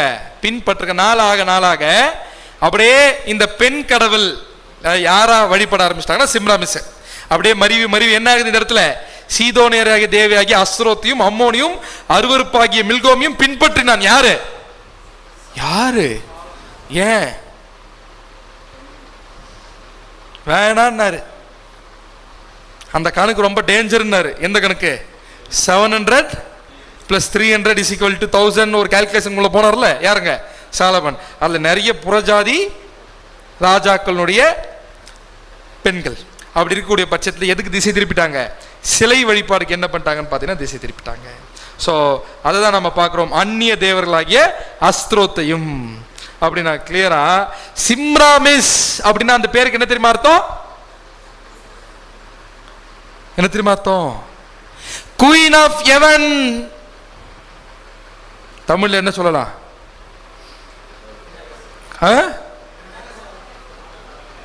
வானராக்கினி, விண்ணரசி. சிம்ராமிஸ் என்ற பேருக்கு என்ன அர்த்தம்? விண்ணரசி, மதர் ஆஃப் காட். கடவுளுக்கே இவங்க தான் யாரு? ஐயோ இந்த சிலை எங்கேயோ பார்த்த மாதிரி இருக்கு. யார் அது? மரியாளா? யார் அவரு? இயேசு கிறிஸ்துவா? இல்ல, அது யார்? அது சிம்ராமிஸ். விண்ணரசி பார்த்திருக்குமே இல்லையா? இந்த கேள்வி எல்லாம் விண்ணரசி தெரியாதா? நிறைய இருக்கு. ஸோ அங்க இருக்கிறவர் வேற யாரும் கிடையாது. யார் அவரு? நிம்ரோத்து. அவர் எப்போ பிறந்தாரு? அவர் பிறந்தாரு. அது யார் கிடையாது ஆக்சுவலா? அது நம்முடைய ஆண்டவராக இயேசு கிறிஸ்துவுக்கும் அந்த சிலைக்கும் ஒரு துளி சம்மதமும் கிடையாது. அப்படின்னா அந்த புறஜாதி கோட்பாட எவ்வளவு அழகா சாத்தான் கிறிஸ்தவர்கள் முதல்ல என்ன பண்ணியிருக்கான்? திணிச்சிருக்கான். அதுலயும் எந்த மாதிரி எல்லாம் ரொம்ப அவன் புத்திசாலி தான். கிறிஸ்தவர்களின் பண்டிகை அப்படின்னு டேட் போடுறாங்களா? கிறிஸ்தவர்களே போட்டிருக்காங்களா இல்லையா? போட்டிருக்காங்க. அது உங்க வீட்டு கேலண்டர்ல கூட என்ன ஆகும் அப்படின்னு பார்த்தீங்கன்னா இருக்கும். இருக்குதா? இருக்குது. போய் பார்த்தீங்கன்னா என்ன இருக்கும் அப்படின்னு பார்த்தீங்கன்னா டிசம்பர் மாதம் 8ஆம் தேதி. நான் ஏதோ கேலண்டர்லாம் உருவாக்கல, நீங்கள் வீட்டில் கூட போய் பார்த்துங்க, உங்கள் கேலண்டரில் தான் இருக்கும். 8ஆம் தேதி என்னன்னு கொண்டாடுறாங்களாமா? வேத மாதா கருவுற்ற திருநாள். யார் வேத மாதா? அவங்க பார்வையில் மரியாள். எப்போ கருவுற்றாங்களா? எந்த மாதம்? டிசம்பர் மாதம். அப்போ கருவே எப்போ உருவாச்சு? குழந்தை எவ்வளோ நாள் இருக்கும் வயிற்றுக்குள்ள? 10 மாசம் தான். ஆனா எப்போ கொண்டாடுறோம்? ஆனா கீழே என்ன போட்டிருக்காங்க? டிசம்பர் 25 கிறிஸ்துமஸ் பண்டிகை.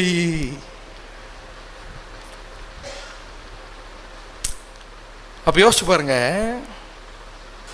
இது முழுக்க முழுக்க யாருடைய கொள்கை கோட்பாடு? புறஜாதியினுடைய கொள்கை கோட்பாட பிசாசு என்ன பண்ணிருக்கான்னு பார்த்தீங்கன்னா தெரிஞ்சிருக்கான். ஆக்சுவலா நம்முடைய ஆண்டவராகிய இயேசு கிறிஸ்து எங்கன்னா அவருடைய பிறந்தநாள் கொண்டாட சொல்லியிருக்காரா? எங்குமே சொல்லல. ஆனா அவருடைய மரணத்தை நினைவு சொல்லியிருக்காரு. அவருடைய மரணத்தை நினைவு கூற சொல்லியிருக்காரு. அத வசனத்தை சொல்லியிருக்கார். வாசிக்கலாம். லூக்கா 22ஆம் அதிகாரம் 19ஆம் வசனம். பின்பு அவர் அப்பத்தை எடுத்து ஸ்தோத்திரம் பண்ணி அதை பிட்டு அவர்களுக்கு கொடுத்து, இது உங்களுக்காக கொடுக்கப்படுகிற என்னுடைய சரீரமா இருக்கிறது, என்னை நினைவு கூறும்படி இதை செய்யுங்கள். என்னை நினைவு கூறும்படி இதை செய்யுங்கள். எதை செய்யுங்கள்? அவருடைய மரணத்தை நினைவு கூறுதலினால என்ன பண்ண சொல்லியிருக்காருன்னா அனுசரிக்க சொல்லியிருக்காரு. தவிர்த்து எதை அனுசரிக்க சொல்லல? அவரு அவருடைய பிறந்தநாள் என்ன பண்ண சொல்ல அனுர்க்க சொல்லல. ஆனா அவர் பிறந்தநாள் நினைச்சுக்கிட்டு ஏதோ ஒரு புறஜாதி கடவுளுடைய பிறந்தநாள் என்ன பண்றோம்? நாம அனுசரிச்சு கொண்டாடலாமா? கொண்டாடலாமா? கொண்டாடக்கூடாது. நம்ம கொண்டாடவே கூடாது. அடுத்தது 1 கொரிந்தியர் 11ஆம் அதிகாரம் 26ஆம் வசனம். ஆகையால் நீங்கள் இந்த அப்பத்தை புசித்து இந்த பாத்திரத்தில் பானம் பண்ணும் போதெல்லாம் கர்த்தர் வருமளவும் அவருடைய மரணத்தை தெரிவிக்கிறீர்கள். அப்படின்னா கிளியரா அப்பத்தை புசித்து பாத்திரத்தில் பானம் பண்ணும் போதெல்லாம் எதை நாம தெரிவிக்கிறோம்? அவருடைய மரணத்தை தெரிவிக்கிறோம். அப்படின்னா வருஷம் அவருடைய மரணத்தை அனுசரிக்க சொல்லியிருக்காரு தவிர்த்து எதை அனுசரிக்க சொல்லல? பிறந்த நாள் என்ன பண்ண சொல்லன்னு பார்த்தீங்கன்னா அனுசரிக்கவும் சொல்லல.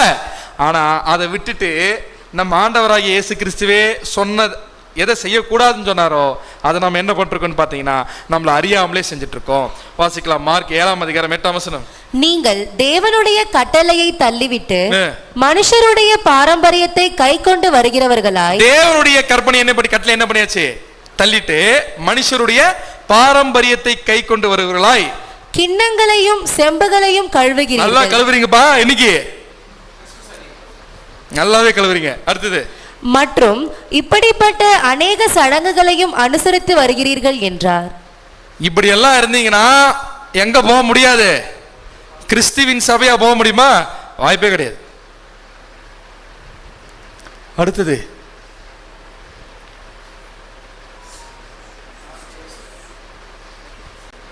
என்னது அது? எங்க இருக்குங்க பிரதர்? பைபிள்ல எங்க இருக்கு? இதுவும் புறஜாதி கோட்பாடு. ஒரு அம்மா வானராக்கினி, இது ஒரு கதை. அவரே என்ன ஆயிடுச்சாமா, வானத்துல இருந்து முட்டை என்ன ஆயிடுச்சா, விழிஞ்சா. ஓபன் பண்ணி பார்த்தா யாரே இருக்கிறாங்க? அவங்களே இருக்கிறாங்க. இதெல்லாம் பைபிள் எங்கன்னா இருக்கா? அப்போ இது எல்லா புறஜாதி கோட்பாடுகள் என்ன பண்ணியாச்சு இந்த இடத்துல உள்ள என்ன பண்ணியாச்சுன்னு பார்த்தீங்கன்னா வந்தாச்சு.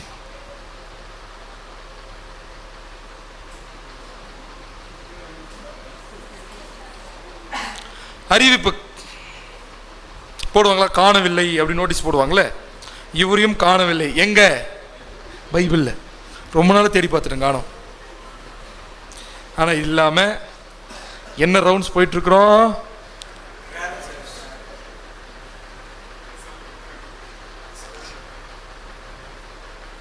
எங்க இருக்காரு இவரு?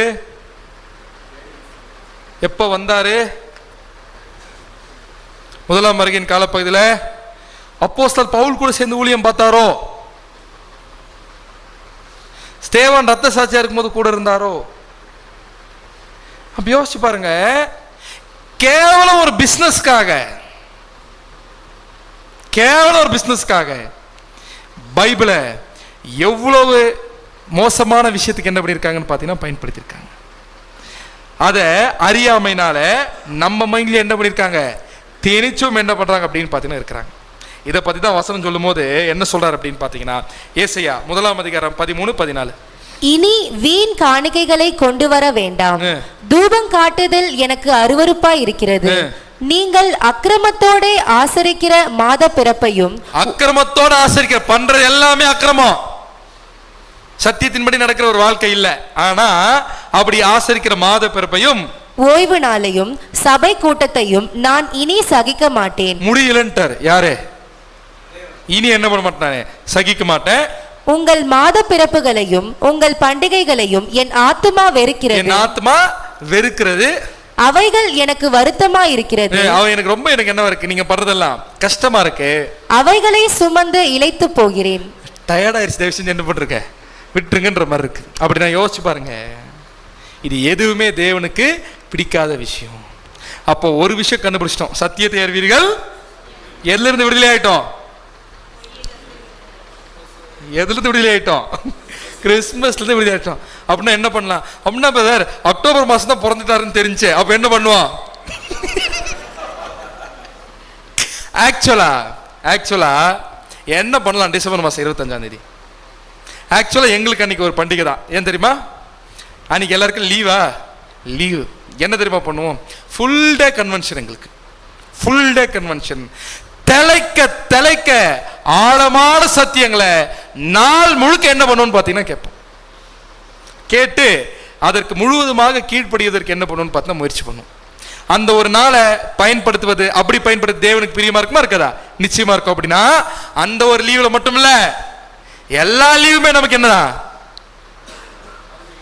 இந்த சத்தியத்துக்குள்ள பயணிக்கிறது நீங்க தயாரா இருந்தீங்கன்னா லீவே கிடையாது. உங்களுக்கு லீவே கிடையாதுன்னா ஆபீஸ்ல கூட லீவ் விட்டுருவாங்க.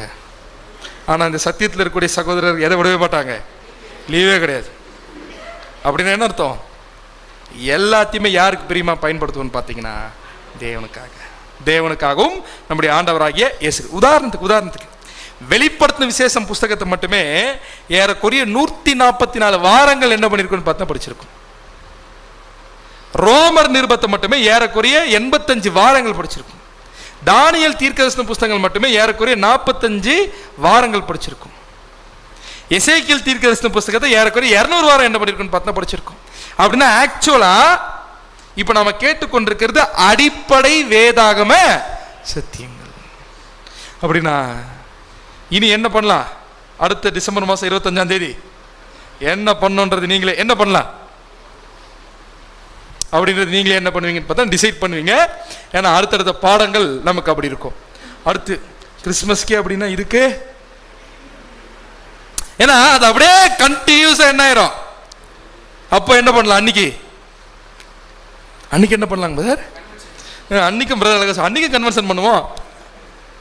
ஸோ அப்படின்னா அன்னைக்கு நாள் முழுக்க என்ன பண்ணலாம்? நம்ம சத்தியத்தை தியானிக்கலாம். அடுத்தது இது என்னது? யாருக்கு? நமக்கு. என்ன பண்ணலாம்? ஆண்டவராகிய இயேசு கிறிஸ்துவுக்கே என்ன பண்றதில்ல நாம. கரெக்டா? ஆண்டவராகிய இயேசு கிறிஸ்துக்கு என்ன பண்றதில்ல, கொண்டாடுறதில்ல. கொஞ்சம் இமேஜின் பண்ணி பார்க்கலாம். அப்போஸ்தலனாகிய பவுல் இருக்காருன்னு வைங்களேன், அவருக்கு பிறந்த தேதின்னு வரும்ல, என்ன பண்ணிருப்பாரு அன்னைக்கு? அழகா சொல்லிட்டாரு இந்த இடத்துல. தேவனுடைய வசனத்தை என்ன பண்ணிருப்பாரு அன்னைக்கு? பேசியிருப்பார். தவிர இதுக்கெல்லாம் என்ன இருக்காது அவருக்கு ஆக்சுவலா. அதாவது இது தப்புன்னு சொல்ல வரல, ஆனா என்ன இல்லை நமக்கு இதுக்கெல்லாம் நேரம் இல்லை. ஸ்தேவான் என்ன பண்ணிருப்பாரு? பேதுரு என்ன பண்ணிருப்பாரு? யோசிச்சு பாருங்க. அப்படின்னா அதுதான் சொல்றாரு பிரசங்கி எழுதும் போது எல்லாத்தையுமே அனுபவிச்சு உணர்ந்து அனுபவத்தில் எழுதுனது யாரு? சாலமன். அந்த அனுபவத்தில் சொல்றாரு பாருங்க. பரிமள தைலத்தை பார்க்கிலும் நற்கீர்த்தியும் ஒருவனுடைய ஜனன நாளை பார்க்கிலும் மரண நாளும் நல்லது. பைபிள் என்ன சொல்லுது? எது நல்லதுங்குது? ஒருவனுடைய ஜனன நாளை பார்க்கிலும் அப்படின்னு என்ன அர்த்தம்? பிறந்த நாளை பார்க்கிலும் எது நல்லதாமா? ஆக்சுவலா நமக்கு அதான் நல்லது தெரியுமா? ஏன்? கிறிஸ்து எனக்கு ஜீவன், சாவு எனக்கு ஆதாரம். ஏன்னா நாம மட்டும் கிறிஸ்து மாதிரி வாழ்ந்து மரிச்சோம்னா அந்த மரணம் எப்படி இருக்கும்? பரிசுத்தவான்களுடைய மரணம் கர்த்தருக்கு எப்படி இருக்கும்னு பார்த்தீங்கன்னா பிரியமா இருக்கும், அருமையானது. பைபிள்ல பிறந்த நாள் கொண்டாடி இருக்கிறாங்க இயேசு கிறிஸ்துக்குள்ள 2 பேருக்கு. யார் யாருக்கு தெரியுமா? கண்டுபிடிச்சிட்டீங்க. பார்வோனு, அடுத்தது ஏறது. 2 பர்த்டேல என்ன ஆயிடுச்சு தெரியுமா? மரணம் தான் நடந்துச்சு. அப்படின்னா கிளியரா ஒரு பாயிண்ட் புரிஞ்சிருச்சு. நமக்கு இதுக்கெல்லாம் என்ன கிடையாது, ஆக்சுவலா டைம் இல்லை. இதுக்கெல்லாம் ஆக்சுவலா என்ன இல்லை நமக்கு? ஆக்சுவலா நமக்கு டைம் இல்லை. அதான் சொல்றாரு ஏசாயா 1ஆம் அதிகாரம் 15ஆம் வசனம் வாசிங்க. நீங்கள் உங்கள் கைகளை விரித்தாலும் என் கண்களை உங்களை விட்டு மறைக்கிறேன், நீங்கள் மிகுதியாய் ஜெபம் பண்ணினாலும் கேளேன். அப்படின்னா கிளியரா என்ன சொல்றாருன்னா, நீங்கள் என்னதான் வசனத்துக்கு கீழ்ப்படியாம நல்லா கையை விரிச்சாலும் நல்லா அலையலையா போட்டு ஜெபம் பண்ணாலும் என்ன பண்ண மாட்டேன், கேட்க மாட்டேன்ட்டார். ஏன்னா ஆமோஸ் 5ஆம் அதிகாரம் 21ஆம் வசனம், உங்கள் பண்டிகைகளை பகைத்து வெறுக்கிறேன். உங்கள் பண்டிகைகள் என்ன பண்றேன்? ஈஸ்டரு, கிறிஸ்துமஸ், நியூ இயர் எல்லாத்தையும் என்ன பண்றேன்? ஆக்சுவலா நானு வெறுக்கிறேன். இதுல இன்னொரு இதையே வெறுக்கிறாரு. இதுல வேற என்ன ஜெபம்? அமாவாசை ஜெபம். யோசிச்சு பாத்தீங்களா? அப்படின்னா பைபிள்ல சொல்லப்படாத எல்லாத்தையுமே பிசாசு கிறிஸ்தவர்கள் மத்தியில் என்ன பண்ணிருக்கான்? புறஜாதி கோட்பாடுகளை கொண்டு வந்து என்ன பண்ணிருக்கான்? திணிச்சிருக்கான். உங்கள் ஆசரிப்பு நாட்களில் எனக்கு என்ன இல்லை, ஆக்சுவலா பிரியமே இல்லைன்ட்டார். அடுத்து 23ஆம் வசனத்தில் என்ன சொல்றாருன்னு பாத்தீங்கன்னா, உன் பாட்டுகளின் இறைச்சலை என்னை விட்டு அகற்று, உன் வீணைகளின் ஓசையை நான் கேட்க மாட்டேன். கத்தாதன்ட்டார். எதை? பாட்டை. எந்த பாட்டை? அன்னைக்கு பாடுற எல்லா பாட்டையும். அப்படின்னா தேவனுடைய வசனத்திற்கு கீழ்ப்படியாம, தேவனுடைய சத்திய வசனத்திற்காக வாழ்க்கையை ஒப்பு கொடுக்காம எதை செய்யறது எனக்கு என்ன இல்லை, பிரியமா இல்லை. நீ பாடுறது எனக்கு பாட்டாவே கேட்கல, அது எப்படி இருக்கு? எனக்கு இறைச்சலா இருக்குது. என்ன பண்ணுறது? என்னை விட்டு அகற்று அப்படிங்கிறார். அப்படின்னா எவ்வளோ பெரிய தவறுக்குள்ள, ஆக்சுவலாக அறியாமைக்குள்ள இருந்தோம். அறிக்கிற வரைக்கும் ஓகே, ஆனால் சத்தியம் என்ன ஆயிடுச்சு இப்போ நமக்கு தெரிஞ்சிருச்சு. அப்படின்னா அடுத்த டிசம்பர் மாதம் 25ஆம் தேதி என்ன பண்ணலாம் அந்த லீவில்? அப்படின்னா சத்தியத்திற்காக நம்ம நேரத்தை செலவிடலாமே தவிர்த்து இந்த தவறான பழக்க வழக்கத்திலிருந்து நம்ம என்ன பண்ணிடலாம், வெளியே வந்துடலாம். ஆனா ஆண்டவராகிய இயேசு கிறிஸ்து பிறந்தது என்னதான் மாபெரும் சந்தோஷம் தான். ஆனா அதை விட அவர் மரணம் நமக்கு சந்தோஷம். அனுசரிக்கலாம் அவருடைய ஒரு நினைவு கூறுதல. அவர் எதை செய்ய சொன்னாரோ அதை நாம் என்ன பண்ணலாம், செய்யலாம். அவர் செய்ய சொல்லாத புறஜாதிகளின் கோட்பாடுகள் நம்ம தயவு செஞ்சு என்ன செய்ய வேண்டாம், அனுசரிக்க வேண்டாம். சத்திய தேர்வீர்கள், சத்தியம் உங்களை விடுதலையாக்கும். இன்னைக்கு எதுல இருந்து விடுதலை ஆயிட்டோம்? நாம கிறிஸ்துமஸ்ல இருந்து விடுதலை. எவ்வளவு பெரிய நற்செய்தி! பொறுமையோட கேட்ட நம் அனைவரையும் தேவன் தாமே ஆசீர்வதிப்பாராக. ஆமென். இது போன்ற அநேகம் ஆழமான சத்தியங்களை முழுமையாக பார்க்க நமது சத்திய கருவூலம் யூடியூப் சேனலை சப்ஸ்கிரைப் செய்து பயன்பெறுங்கள்.